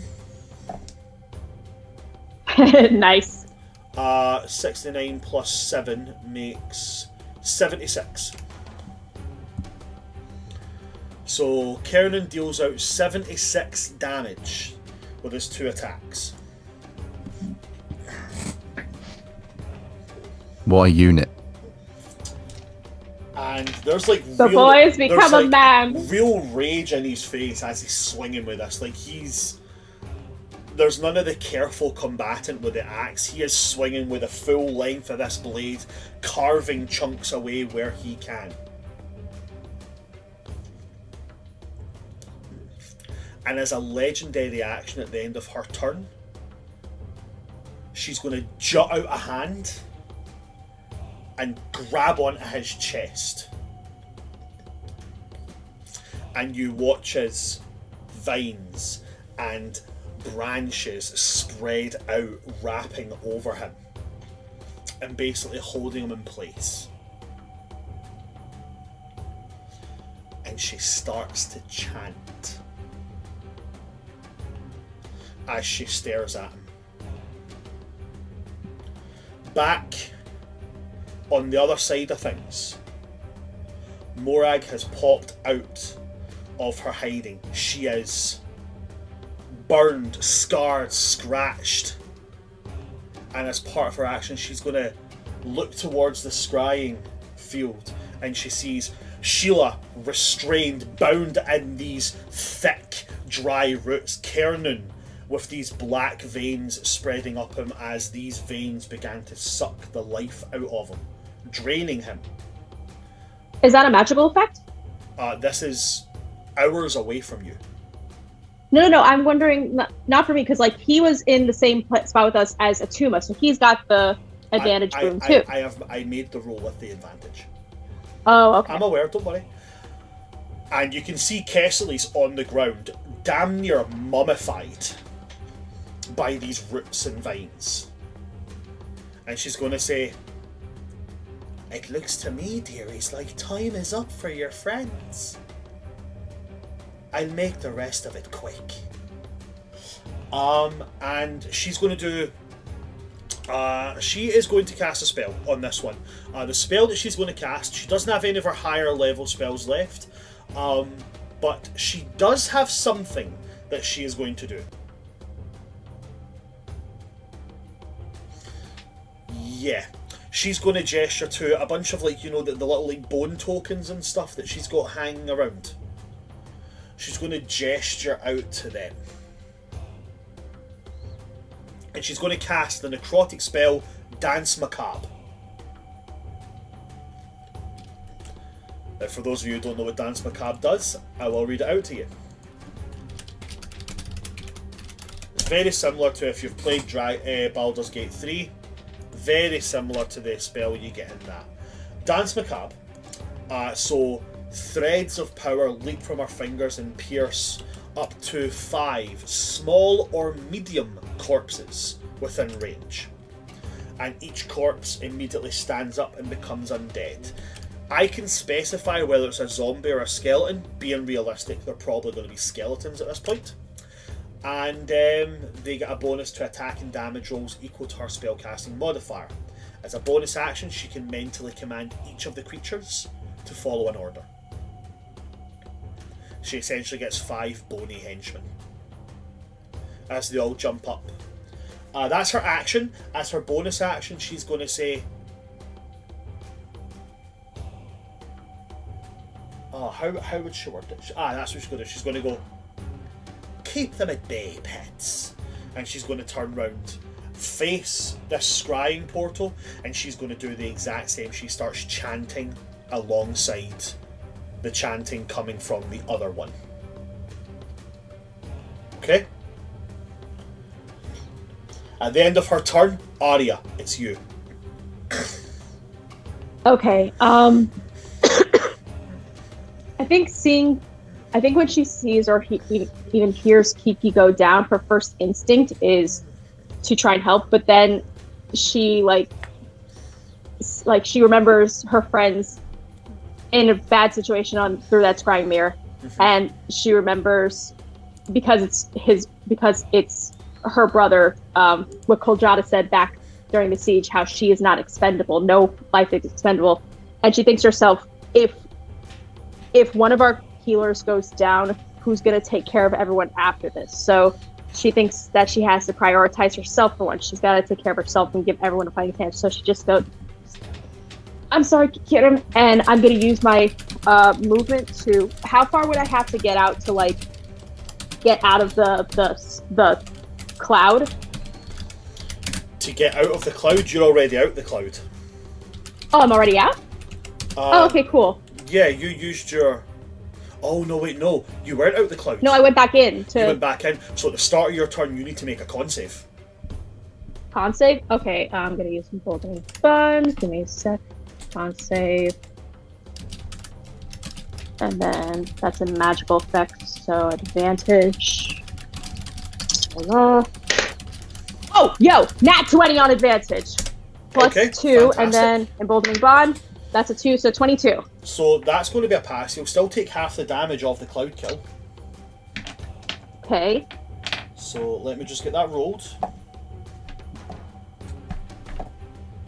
Thank you, Atuma.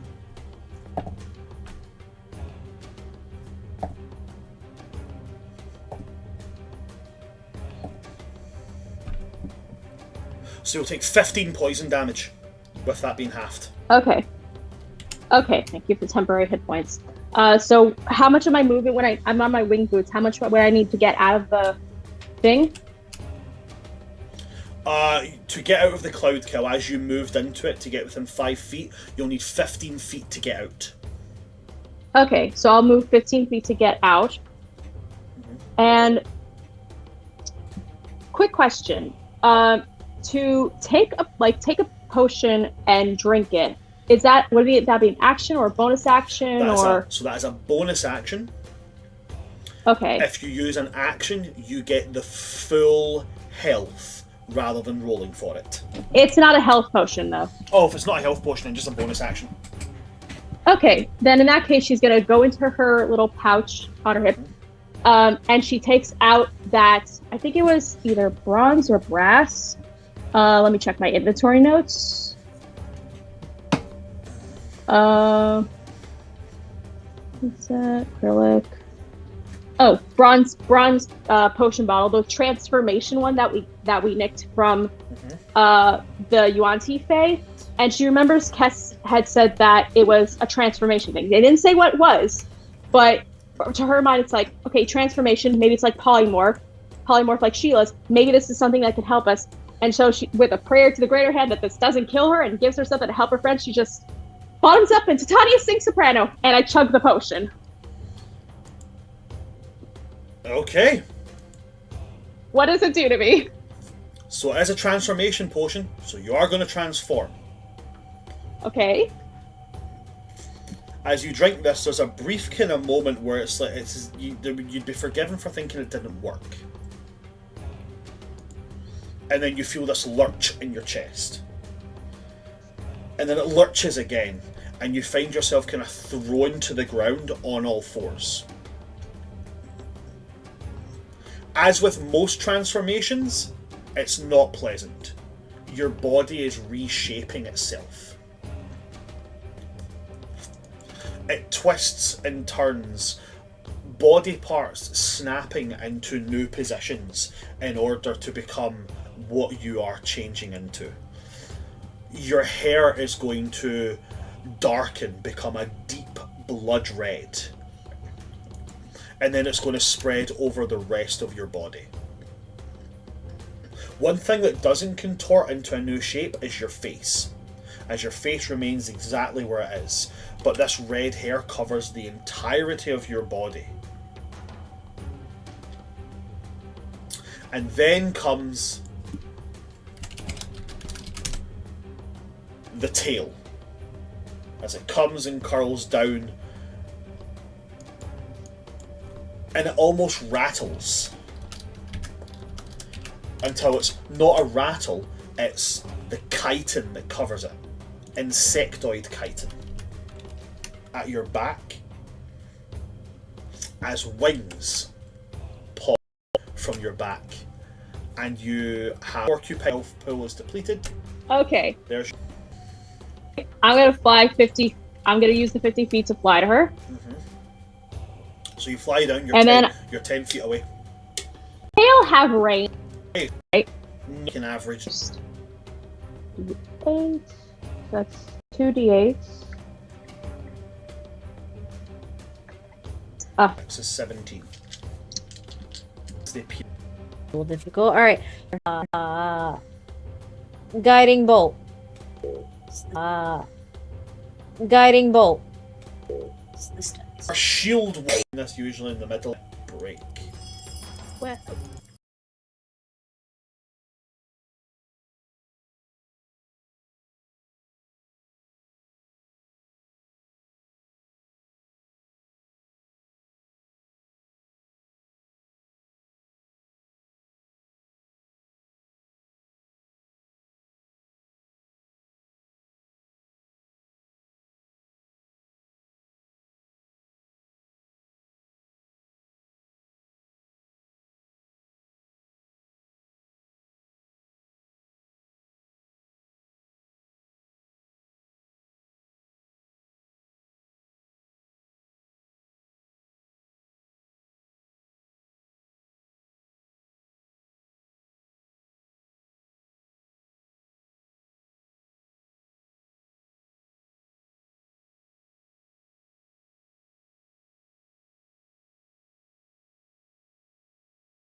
Hello, everybody. We are back. And we are back in quite a hectic manner. When we left off, the hag had just been guiding bolted, right in the back, hunched over from it, and then turned and said, "Enough!"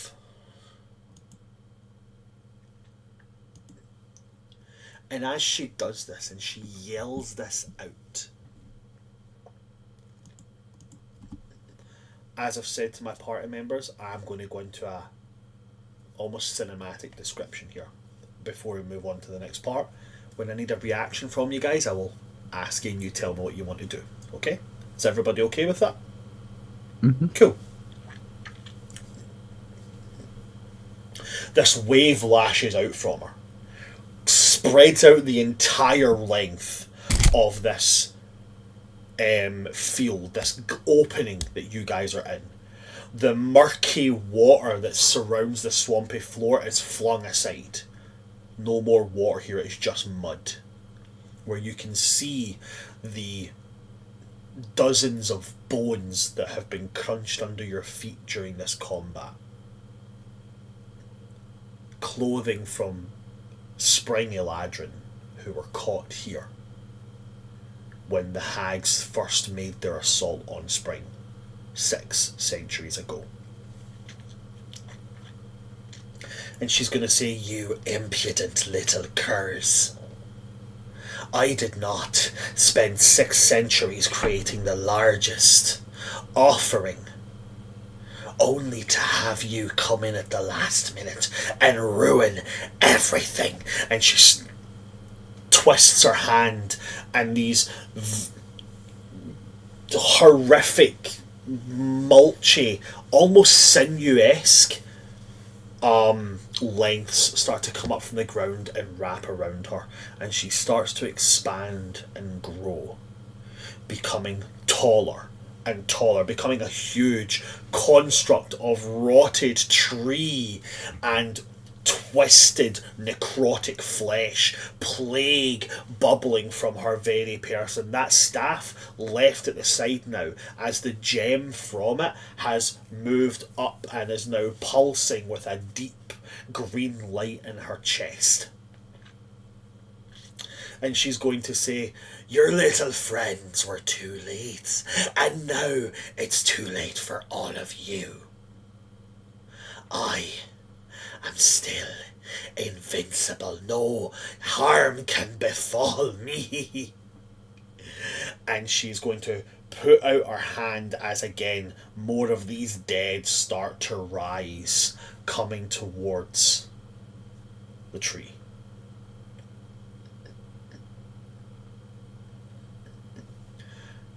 As they start to come forward, surging forward in their dozens, it's almost like the numbers just keep coming. Dozens crawl out, and the dozens becomes tens, and the tens eventually gets to the point where you can't even count how many of them are there. Arya, as a manticore, you're on the ground, so immediately your hands burst out the ground and grab your paws, pulling. No, I flew. Yeah, you flew on my 50 wings. feet forward, and then you said you were going until you were within 10 feet of her, and then you used your tail.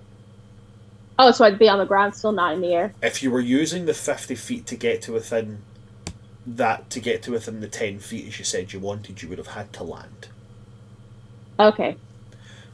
So they come up and they grab hold of your paws, pulling you down, taking a hold of you and grasping onto you. You start to thrash around, your tail lashes out, the spikes firing out in all directions, and to be fair, the skeletons are obliterated by these tail spikes, but eventually you can only get so many before more arms pop up and grab around the tail and bind it down. Elion, you're at the steps, and Kiki is there as well. What I would ask you is, do you stand here or are you going to run up the steps? Essentially, are you going to defend Kiki, or are you going to go up to where Reverie is? Kiki's unconscious, so I'll go He's and guard him. unconscious and in the cloud kill. The cloud kill is dissipating at this point, to be 100, because she's very evidently dropped concentration on that. I will guard his unconscious body. So you take your scimitars and you've got them splayed out, and as this wave of bones surges towards you, you start slashing with all of the fury you've got, letting out everything. There's blasts of light as you're smiting. Very similar to Arya. You can only get so many before they start to pile on top of you.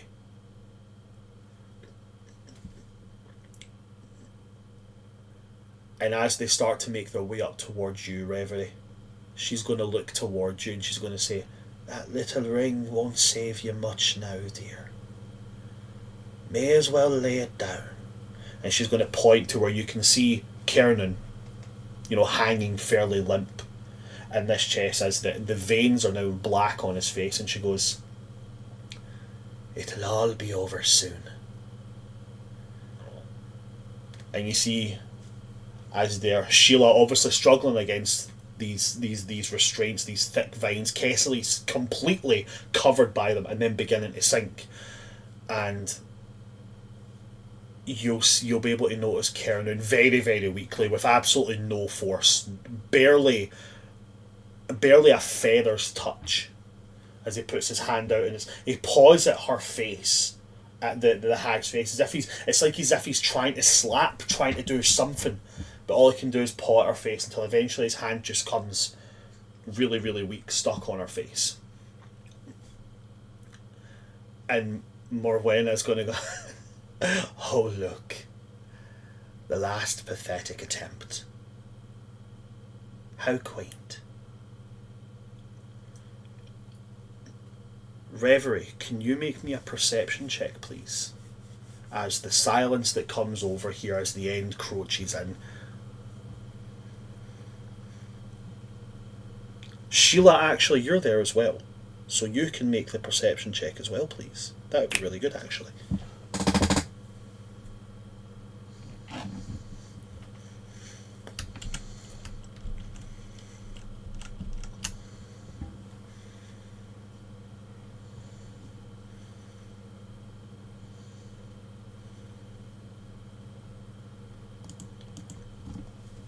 Both of you with the perception.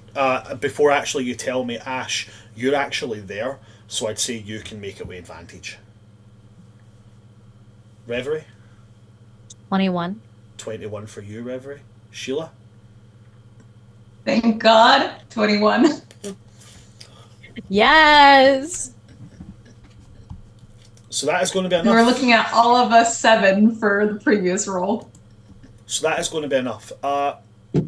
Ash, I did send you a message on Discord. If you could look at it and just either give me a wee nod or a wee shake of the head, depending on your answer. No.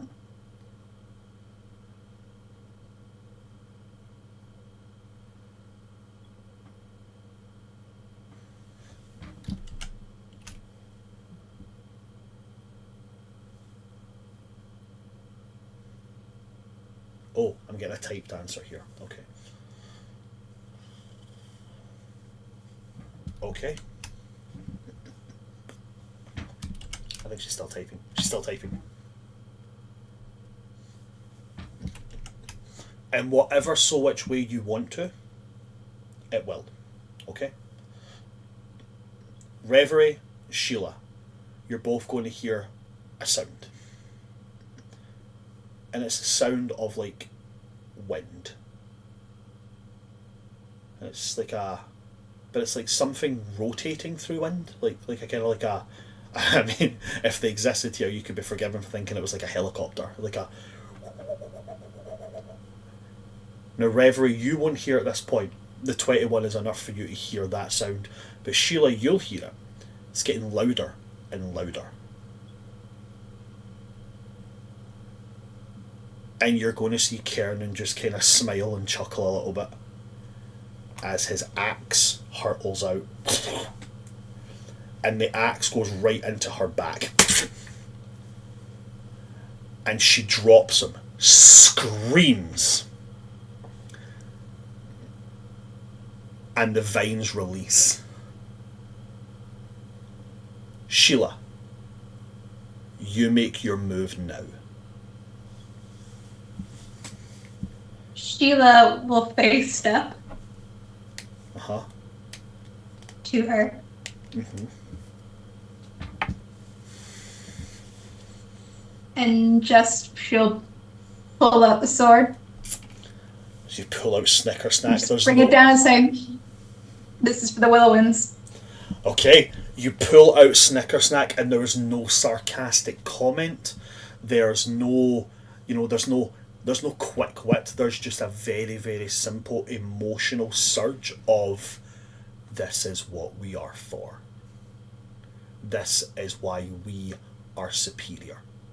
And then you bring up, this is for the Willowwinds, and you bring it down, and as a Vorpal blade is very good at doing, take off the head.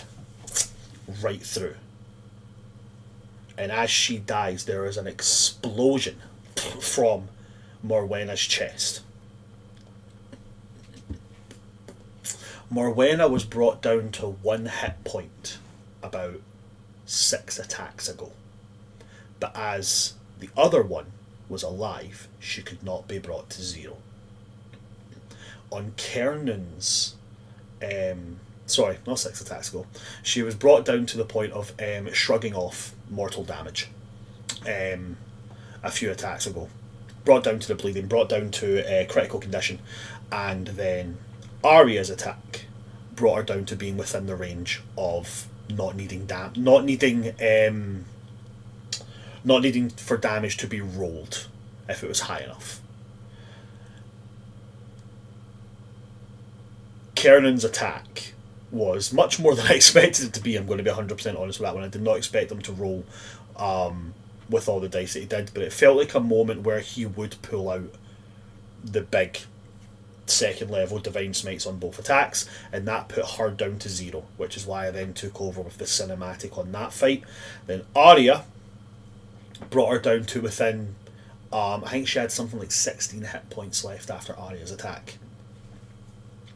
Which is when Reverie, when you said you were going with a 5th level guiding bolt, I was like, I have a feeling I'll say to roll the dice just now, because you could roll 5 ones, but I was also like, I've got a feeling this is going to be where it's at. So with that being noted, Reverie, the killing blow is yours. Be as thematic, as cinematic as you like. As the gemstone bursts from her chest, cracking down the middle, as for the first time in millennia, she is vulnerable.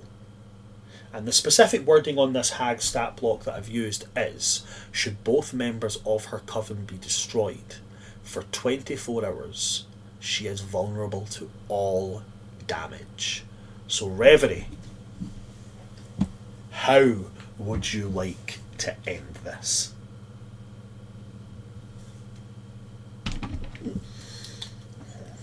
If I get to be really dramatic, I'm gonna go all out. Listen, this is an end of arc boss. You get to be as big and whooped as you like. Is there still that horde of undead?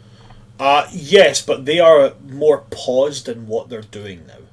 So, like, Elion at this point is kind of maybe shrugging them out and, like, getting out of the pile up. Same with yourself, Arya. They're paused in it because she's not able to give a command. Okay. And how far away is she from me? From you, if you can move on a No, because you went down there. Not like all. No, I know you way, didn't but go all yeah. the way down. You specifically used your mad wee step thing. So I believe on a diagonal she's about 40 feet from you.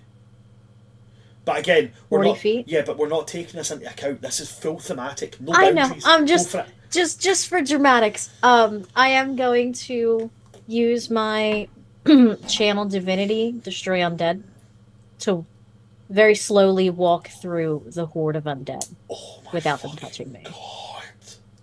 And as I walk, there's a little rar as a raven lands on her shoulder, and then another one, and then another one, until her head and her shoulders are kind of full of them. A full-on misfortune gathered around you. Yes. They kind of circle the air above as well. Mm-hmm. And Reverie walks until she's 10 feet away. Mm-hmm. And looks her dead in the eye. And goes, "Death is for everyone." And then I guiding bolt her. It's almost like that. It's almost like the end of that Pirates of the Caribbean movie when he's slow walking through the ship as it's getting blasted apart behind them.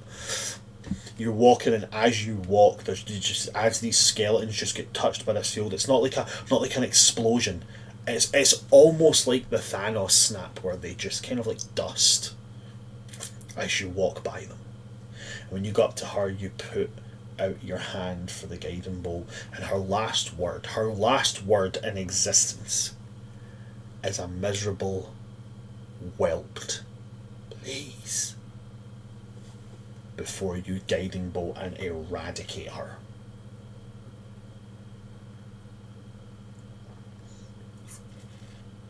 The moment she dies, the house collapses in itself.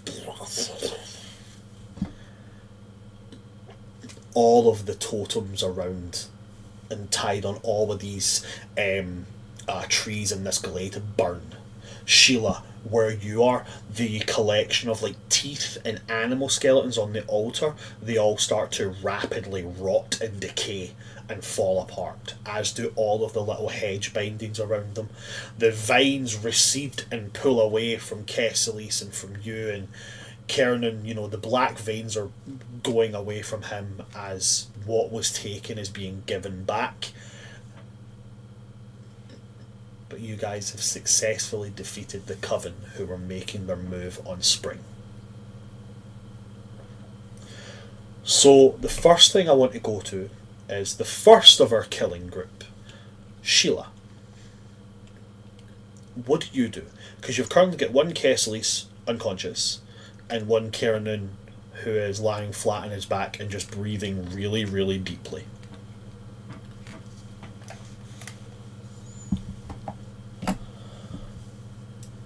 I'm sorry, I love you. But I know you'll be fine in a minute. He just waves his hand. So you run over to Kesales. If you can make a medicine check, and that would be to determine the kind of state he's in. Do you have a healer's kit? Or proficiency? Probably not. Do you have proficiency with medicine? Emboldening Bond is still up. That doesn't matter That in helps. this instance. If it matters, I'll point it out.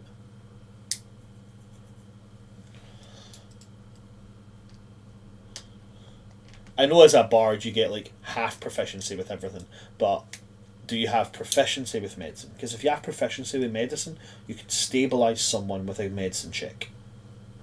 I have half proficiency. Unfortunately, that doesn't count. So all you can do, unless you've got like a healing potion or something like that, or any kind of healing spell, or if you have Spare the Dying, unless you have any of those. It does say a wisdom medicine check lets you try to stabilize a dying companion. Sorry? It does say a wisdom check still lets you try to stabilize a dying companion. You can certainly try it if you would like to. So you can still make the medicine check. If you don't have proficiency with it, you'll just be adding your half proficiency though. But it's up to you. You can still definitely make it.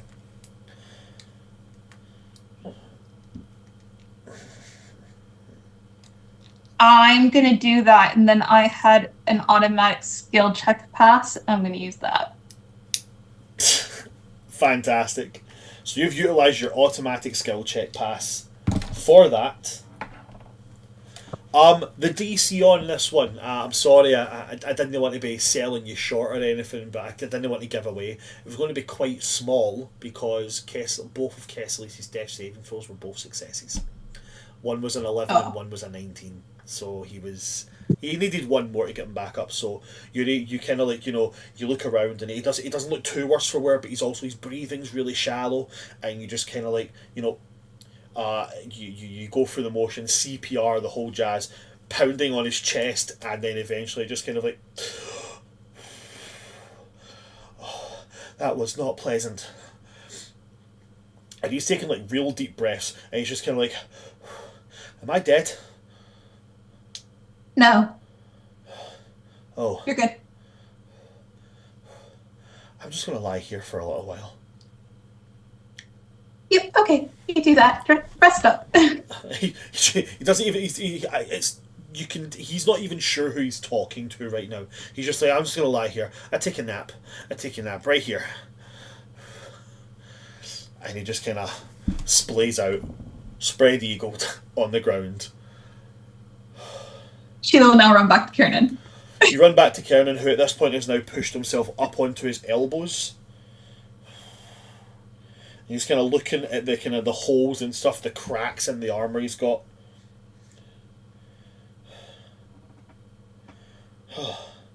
And he looks at you and he's like, how are you like not even touched?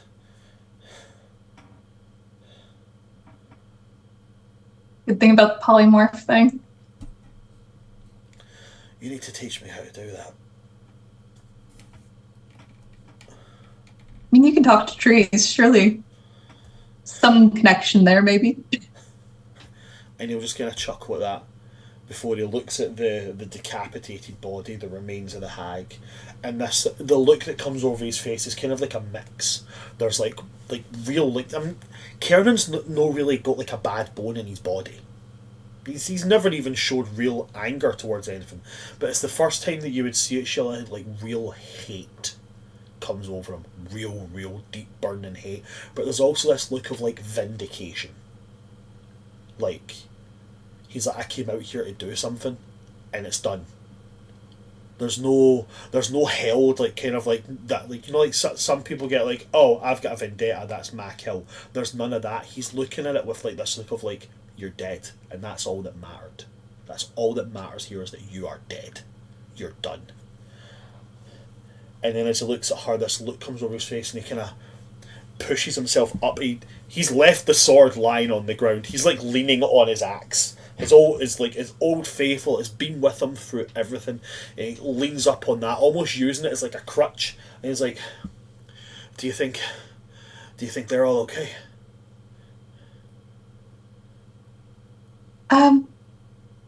I mean, I'm not gonna lie, we looked a little bit more worse for wear than they did through that portal thing. Oh, you wouldn't have been able to see. It's only one way. It's a scry.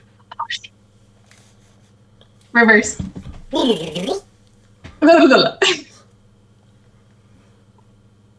a bit more healing potential than us, so I have faith. Okay.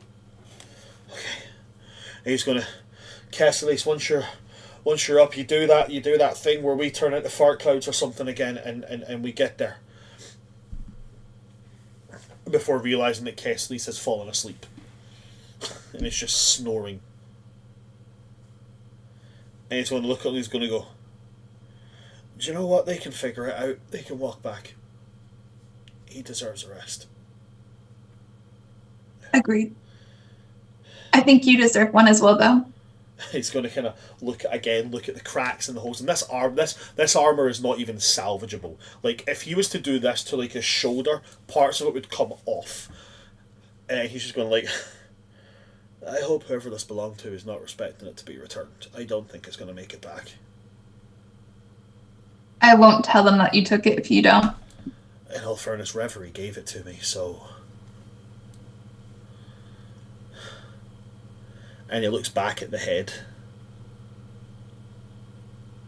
It's done.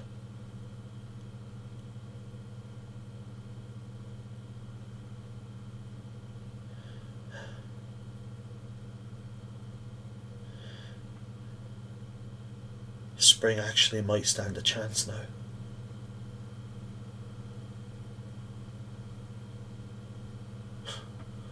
You might have saved Spring, love. I think it was all you. I'm not the one who was a giant terror lizard just a minute ago, so...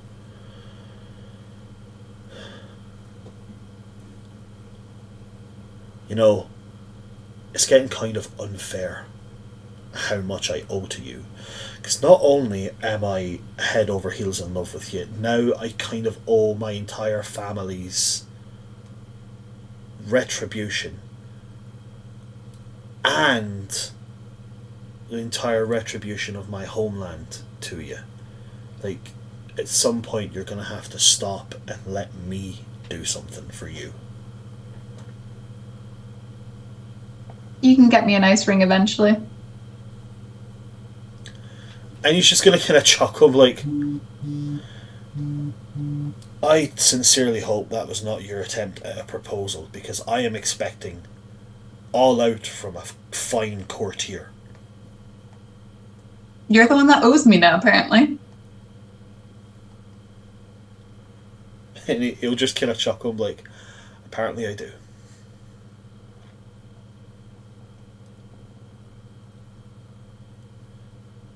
Thank you, Síla. For more than words can say. I wouldn't want to be anywhere else. And he's going to push himself up and limp, half hobble over to where the hag's head is. And just kind of look down at it. And then he'll put his hand out from where his axe is left, kind of like stuck in the ground for a use to get up, and that's comes his hand and he just brings it up one-handed and like puts it through the head. I know she was already dead, but I just had to do that. Burn it too if you want. He's immediately going to go to like his pouch and start bringing out like the tinder box and stuff and start being like, he's not usually this petty, but he's like, yeah, you're getting you're burning, and he's going to start trying to set up like to burn this. He'll quickly get some like twigs and branches. And while you guys are doing that, I'm going to jump back to them as what we were calling battle team A. We're going to jump back there as everything falls apart. What do you guys want to do? So again, 2 point something out, Arya, you are still a manticore, but manticores do have humanoid faces, so you're still capable of speech. Just to put it out there. That's so creepy. What would you guys like to do?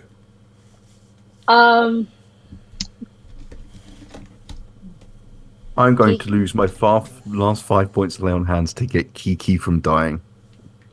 I was about to go do that as well. I was about to ask if I can untransform to heal, but...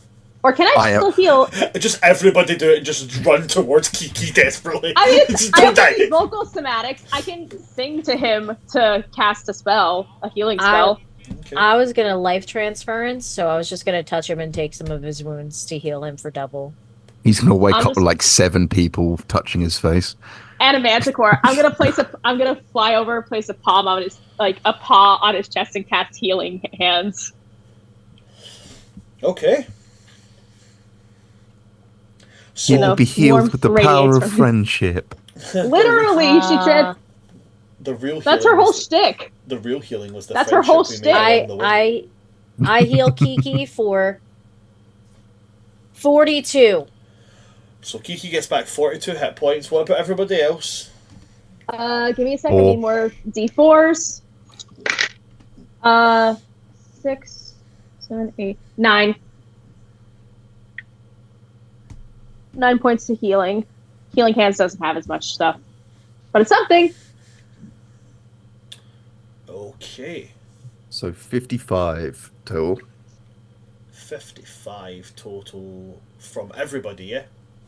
Mm-hmm. Yeah. Does anyone else need healing? Because I can still cast vocally. Nah. Can I make medicine checks on my other 2 friends? Reverie's already walking away. I can still make a medicine check. The only downside to this is that with the hag defeated, her scry portal has also collapsed. So you guys don't know the state of your allies. Other than which worries me deeply. Other than Reverie seeing Khernun's wee trick of putting his hand out and summoning the axe right into her back. Let's see. I rolled an 18 plus 5 on my medicine check to see if Reverie and Elion look like they need some healing.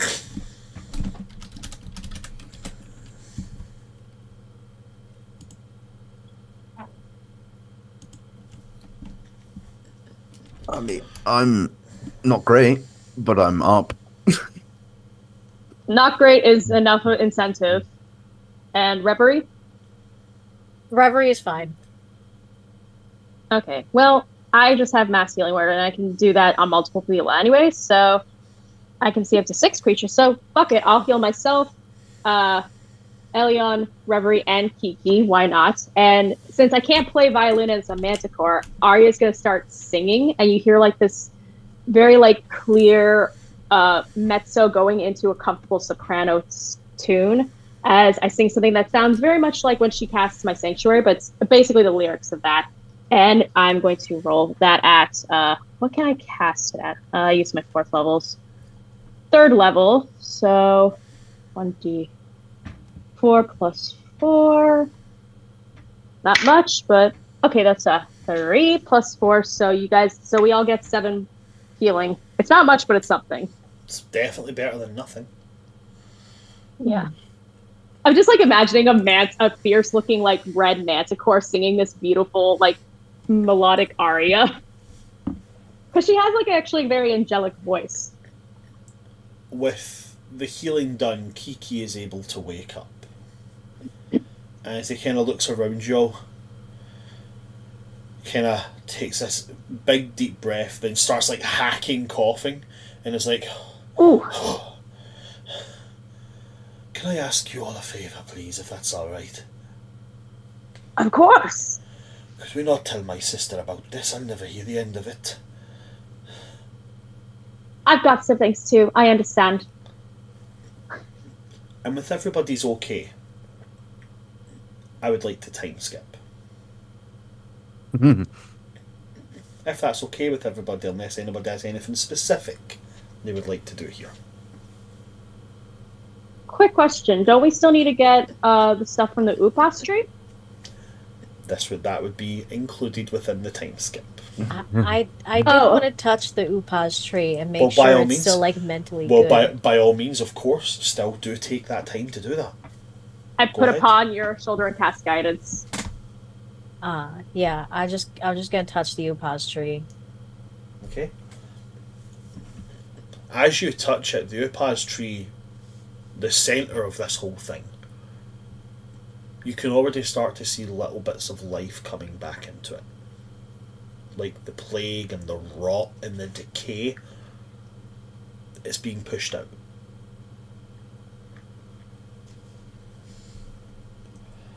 I druidcraft to make it a speedier process. Okay. Your druidcraft boosts this, and immediately this entire glade, as you druidcraft this entire glade, the 200-foot diameter space, immediately just all of it just overcome with wildflowers.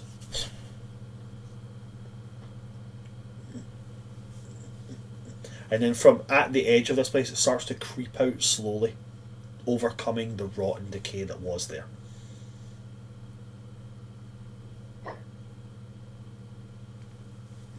Okay, that's all. That's all for you? Yeah. Okay. Then there's a brief time skip. You successfully harvest the bark of the upas tree, enough to make the antidote for as many people as need it.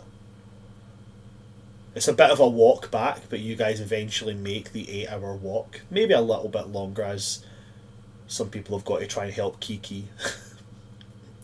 And I can fly if I can carry someone on my back. I don't think you'll be able to carry Kiki. Ah. you're eventually able to find Khernun, Síla, Kesales. Kesales is a bit bruised and a bit bloodied up, but he seems more worried about having bled onto his spellbook than anything else. Khernun is beat up to fuck. That boy took a whipping.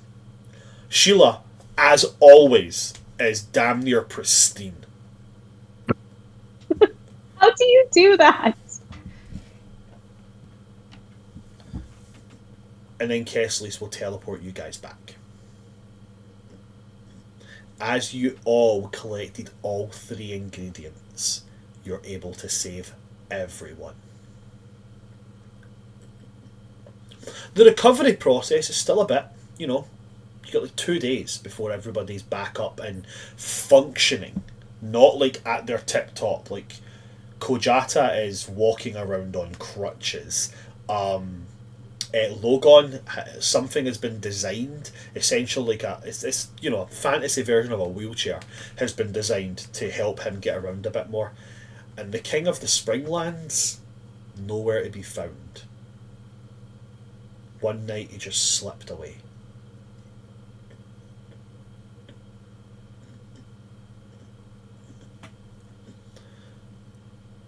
But everybody, every single person that fell under that plague is saved. And they were saved from the collected hard work of an outcast summer Eladrin, a courtier from the Autumn Courts, a wanderer with no real home but a place to hang their hat everywhere, and someone who refused to fail again. I take you forward now, 3 days after that. 5 days ahead, which I know what you're thinking. You had a week before the humans party, and that's very true. So you're 2 days away from there, but it's an important meeting that's been called. Everyone who is important in any way is in attendance. Logon, Kojata, all of you, Khernun, Kesales, Kiki. You've even got the new Archmage from Winter there as well.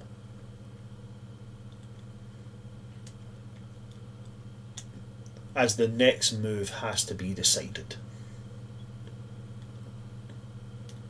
The question is put to you. There are still more threats out there. The dead made a move on Autumn. They tried to twist and corrupt Spring. And now Summer is a wide open and incredibly aggressive target. And we also know that there's another enemy gearing up to take out Winter.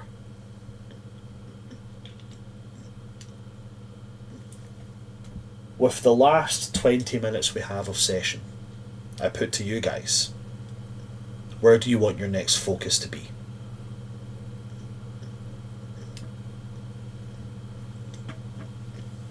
Yes, Arya.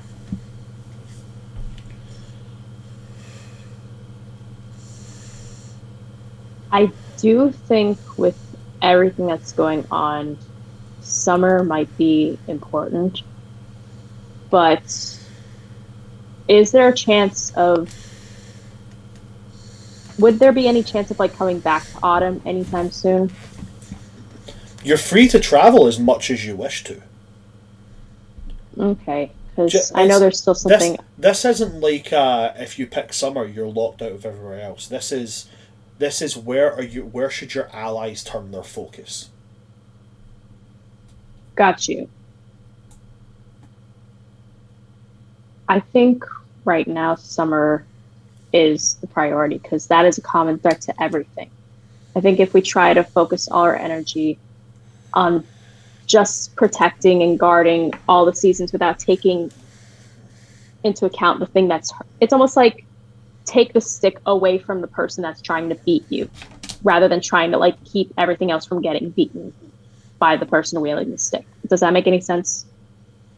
That's my thought, but again, it's a party decision. So Okay. So Arya voices that it might be a good idea to focus on Summer. Summer seems to be the biggest threat right now, or at least the biggest weapon used by the biggest threat. So when you take them, they lose their weapon. What about the rest of the party?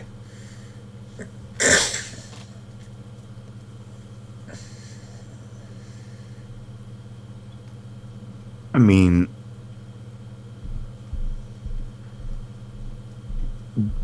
Bran, because I can't remember 'cause it was so long ago. Uh-huh. Brightcliff, is that autumn or summer? that's Brightcliff summer. is summer. Brightcliff is right at the it is the furthest southern coast that you can get in the summer. That's also where my aunts and my brother are. That is the only place that I have to go, but that is no rush. Where I have to go is in autumn still, but also I don't know if Reverie would have told us what Nurmi had told her, but above table I know Nurmi said Brightcliff was safe. I don't know. Reverie did canonically share that information. So Okay, so then So two people have a reason to go to Brightcliff, and the party's also been told that in summer, Brightcliff is safe. But party first. absolutely, and I really need to get back to Red Sun's Hollow. It's a selfish ask, but I'm kind of desperate. Maybe after the party. Let's just let everybody get what their opinions are out. We don't have a lot of time left. Right. That's just why I'm trying to get it done. Sorry. No, don't worry about it. Nothing to be sorry about. So, early on, you're saying that you're not fussed, whichever way it goes. You just have something to do in Brightcliff. That's it. Mm-hmm. Okay. Reverie?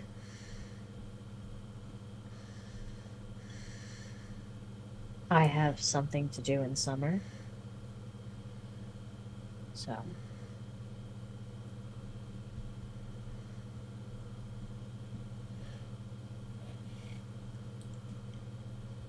Síla? I have something to do in winter, but it looks like summer wins out.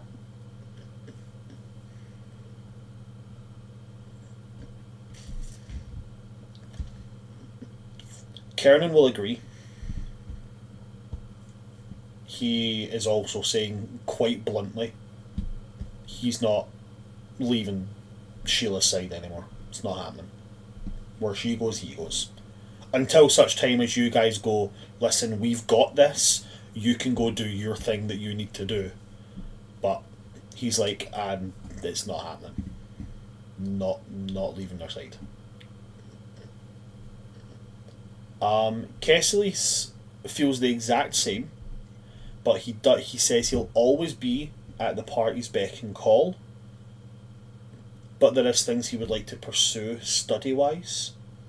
So he'll travel with the party, but when they're like venturing out to do things to combat summer, he'll maybe be like the eye in the sky, so to speak. Until, of course, they go, yeah, we really need a fucking spellcaster. Then, of course, he will help them. Yeah. Kiki will say that he believes that summer is a viable target, but they need to pay attention to other outside sources as well. It's obvious it's not just from the courts that attacks are coming. Something else is out there. And he's being named regent until Logon and Kojata are strong enough. Shouldn't be more than a couple of weeks. So Kiki will be the one who will be travelling with you guys to the human kingdoms to be their dignitary. And as that subject gets brought up, there's a big gruff voice from the door entry into this chamber. As the forge master that Arya and Síla met is going to come in with a box. And he will... Hi again. I just kind of nods with that permanent frown he's got. And he will look to Kajata and be like, I got this finished. What should I do with it? And Kajata's just going to go, oh, fuck. Just, take it away and melt it down. It's not needed anymore. Well, what is it? And she's going to say, it was a gift to the king before he disappeared. And the Forge Master gets quite irate, and he's like, melt it down. But he worked so hard on it. There is ironwood in this, as well as some of the most finely veined ores that have been mined out of your mountains. And you want me to melt it? And he just kind of drops it on the table, puts his hand up and goes, I refuse. And he turns and just walks off. I don't know about you, Kajata, but it sounds like a rather fitting reward for the people that saved your life. Plus, as an artisan myself, it'd be kind of insulting to say to destroy the thing that he worked so hard to make. Well, then, yeah, by all means, if you want to pull it apart, sell it, and take the gold for yourselves, then by all means.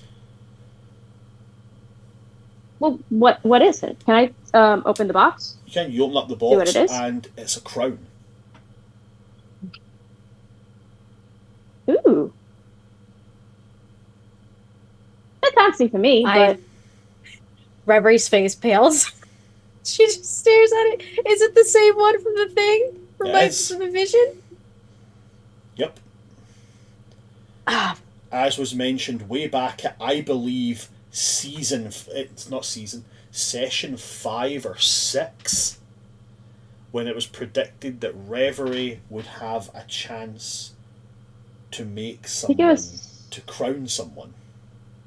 It was in Harmony Fall, so I think it was 51.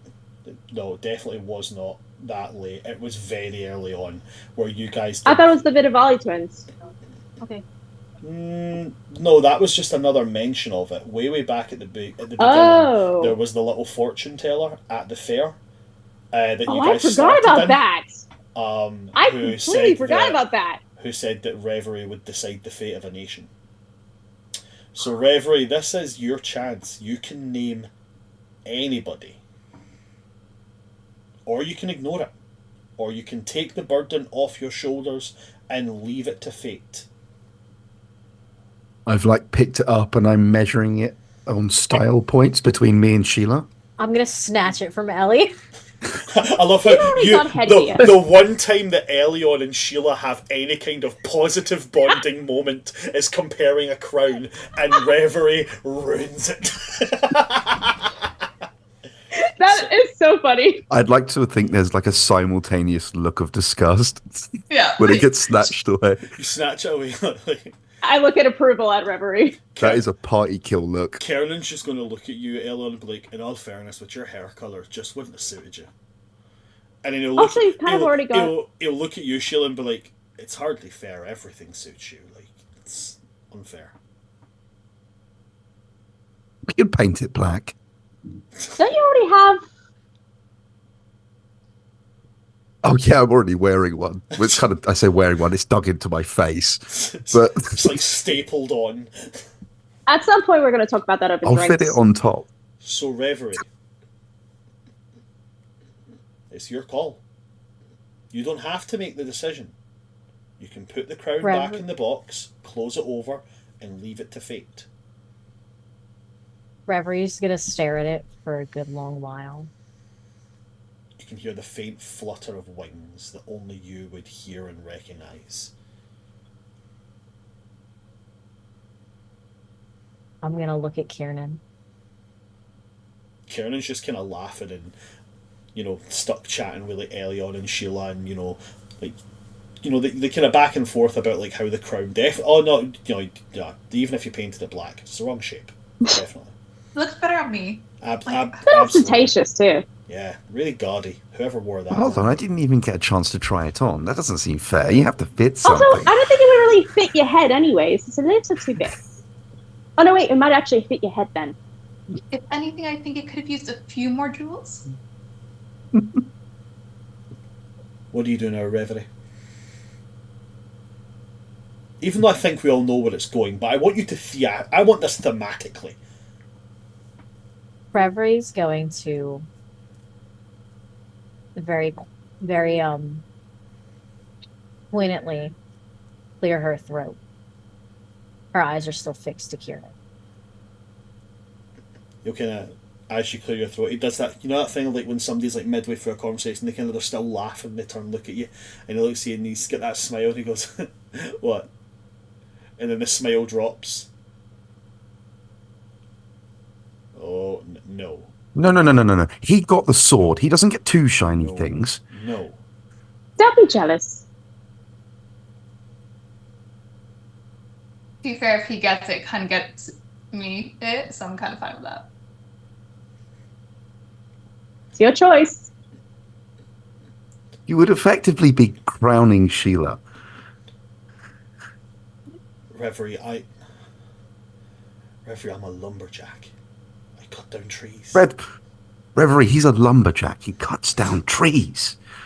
When was the last time you actually cut down a tree? Reverie's gonna point at her chest. And very kind of quietly go, "The soul of a king."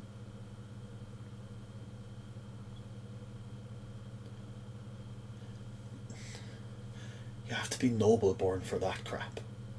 My family name's Dirt.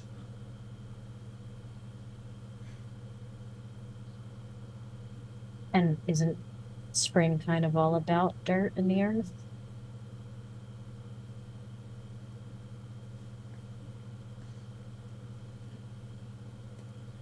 And Wouldn't you that can see make you nobility? he's desperately trying to find any kind of way out of this. If I can help a little bit with the convincing to give her a help action. Hold on, this is Reverie's. This is Okay, Reverie's just one wasn't year. sure if I could help. Yeah.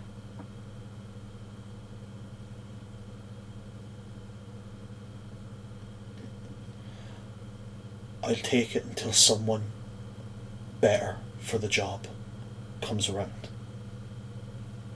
Until someone who's worth it.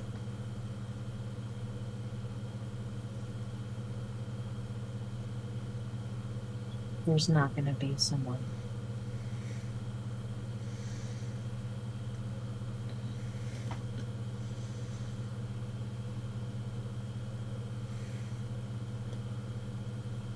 And he'll just nod. And I think the reason you're scared is because you know that that is the case.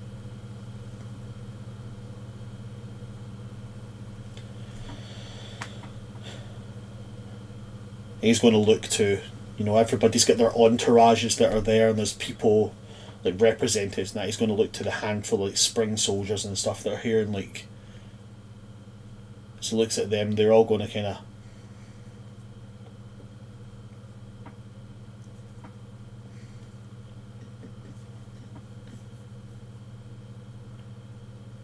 there doesn't have to be a big party or fucking nothing for it, does there?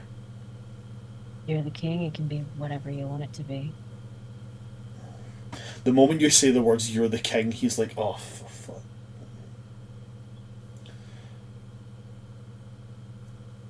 And he'll nod. Okay. Okay, I'll do it. But I will do it on one condition, and one condition alone. I'll take this on, and I won't give it up. I won't pass the buck on one condition.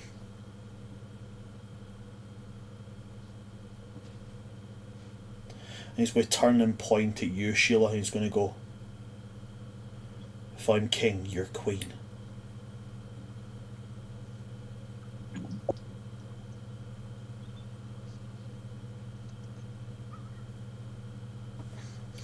And he's going to smile quite small. And he's going to say,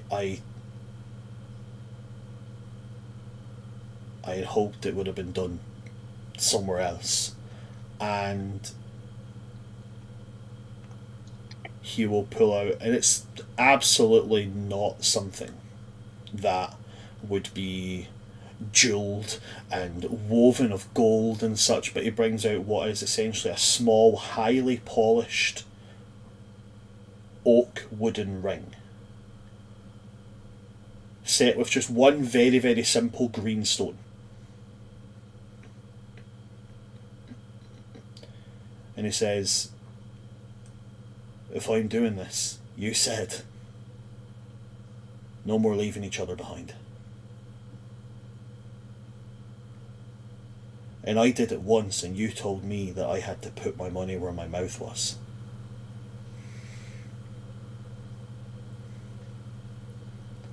So if I'm getting made to be a king, kings have queens.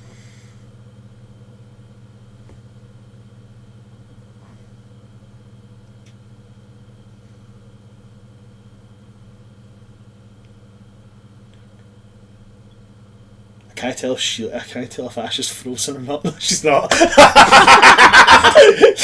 You're too still. You're too good at that.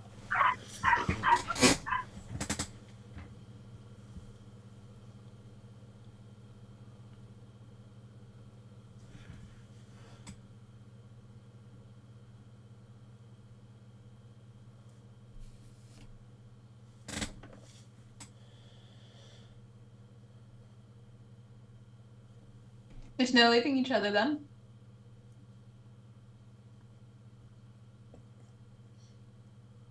I think actually if you take this and you say yes, then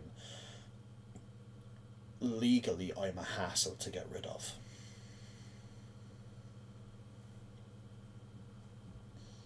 Or you could just have me executed. I mean, you'll be a queen. Try not to bother me too much. Somehow I don't think I will.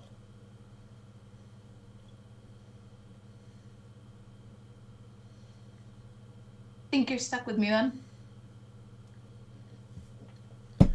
And he'll just smile.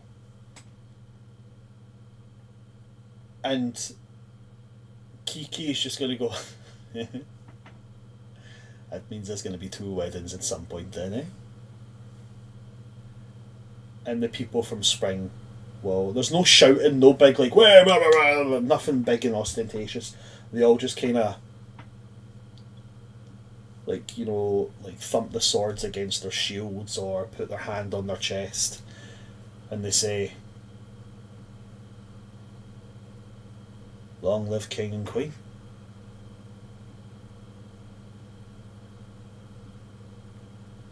And that is where we will end today's session, with a path forward, a coronation,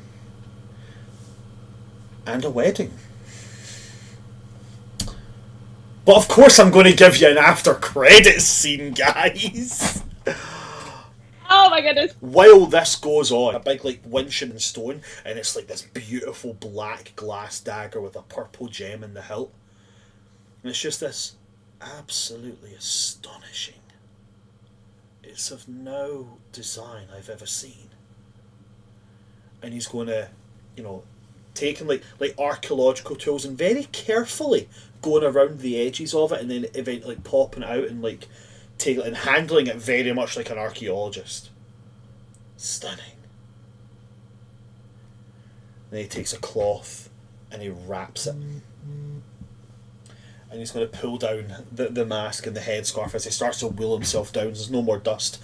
As Sauron is going to go back to a desk and start writing, like, you know, about possibly a new civilization, a new culture, some new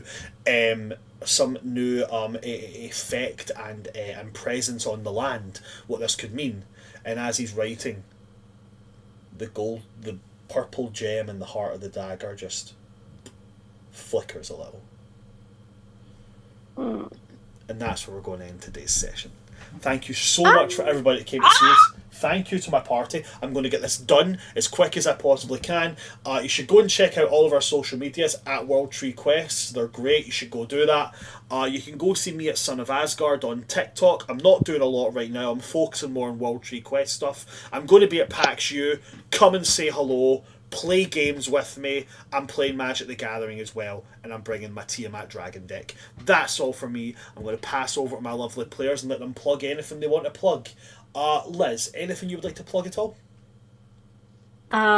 If you would like to see me on any social media, you can follow me as Patron of Chaos or patron_of_chaos on all social medias, TikTok, Twitter, Instagram, all of the big ones. I'm on Blue Sky, all of that. Other than that, if you want to see me anywhere else, you can see me at PAX U. But outside of that, I am only here as World Tree Quests archivist. Fantastic. Thank you so much for that, Liz. What about yourself, Harry? Anything for you? If you want to find me anywhere else, you can't. I don't physically exist outside of these like 3.5 to 4 hour sessions. And if any of you guys have like a spare crown, you guys are willing to like give away, because like I've just been robbed. So like, I demand a recount. Have one. It did actually win. Fake news. Fake news. Fantastic. Thank you very much, Harry. Khadij, anything for yourself at all? Hi, if you want to see me on any other social media platforms, I am at pretty much everywhere. Instagram, Twitter, Archive of Our Own, at Khadij Al Kubra, and also especially on TikTok, where I'm best known as Book Dragon with the Bookworm Archive. I have not been making as much content lately, but there's still a lot of good playlists of like book recommendations and just wholesome fantasy core kind of stuff. But otherwise, for D&D purposes, I am exclusively here at World Tree Quest with this amazing party and this amazing DM telling these awesome stories. Today was so much freaking fun! Fantastic. Thank you very much for that, Khadij. Go and follow. The book recommendations are fantastic. And last and most certainly not least, to the future Queen Síla. Anything you'd like to plug at all, Your Majesty? If you want to find me on social media, I'm Ash Howard Music on most platforms. Apart from that, you can only watch me exclusively here. The voice of an angel, folks. The voice of an angel who took exceptional singing lessons. Go listen to it. It's fucking great. If that's it from my players, then that's everything from me, and that's it from us. So from all of us here at World Tree Quest, thanks for coming to see us. I've been your DM of Doom, Son of Asgard, or World Tree Quest here on Twitch, TikTok, and YouTube. With me today, we have had Patron of Chaos, we've had Just Harry, we've had Khadij Al Kubra, and we've had Ash Howard Music. From all of us here at World Tree Quest, good night, stay safe, get you a best friend who's going to make you queen, I mean your boyfriend king, and also don't pull a finny. Good night, folks. Good night. So we have a new king and queen. That's definitely going to be fun.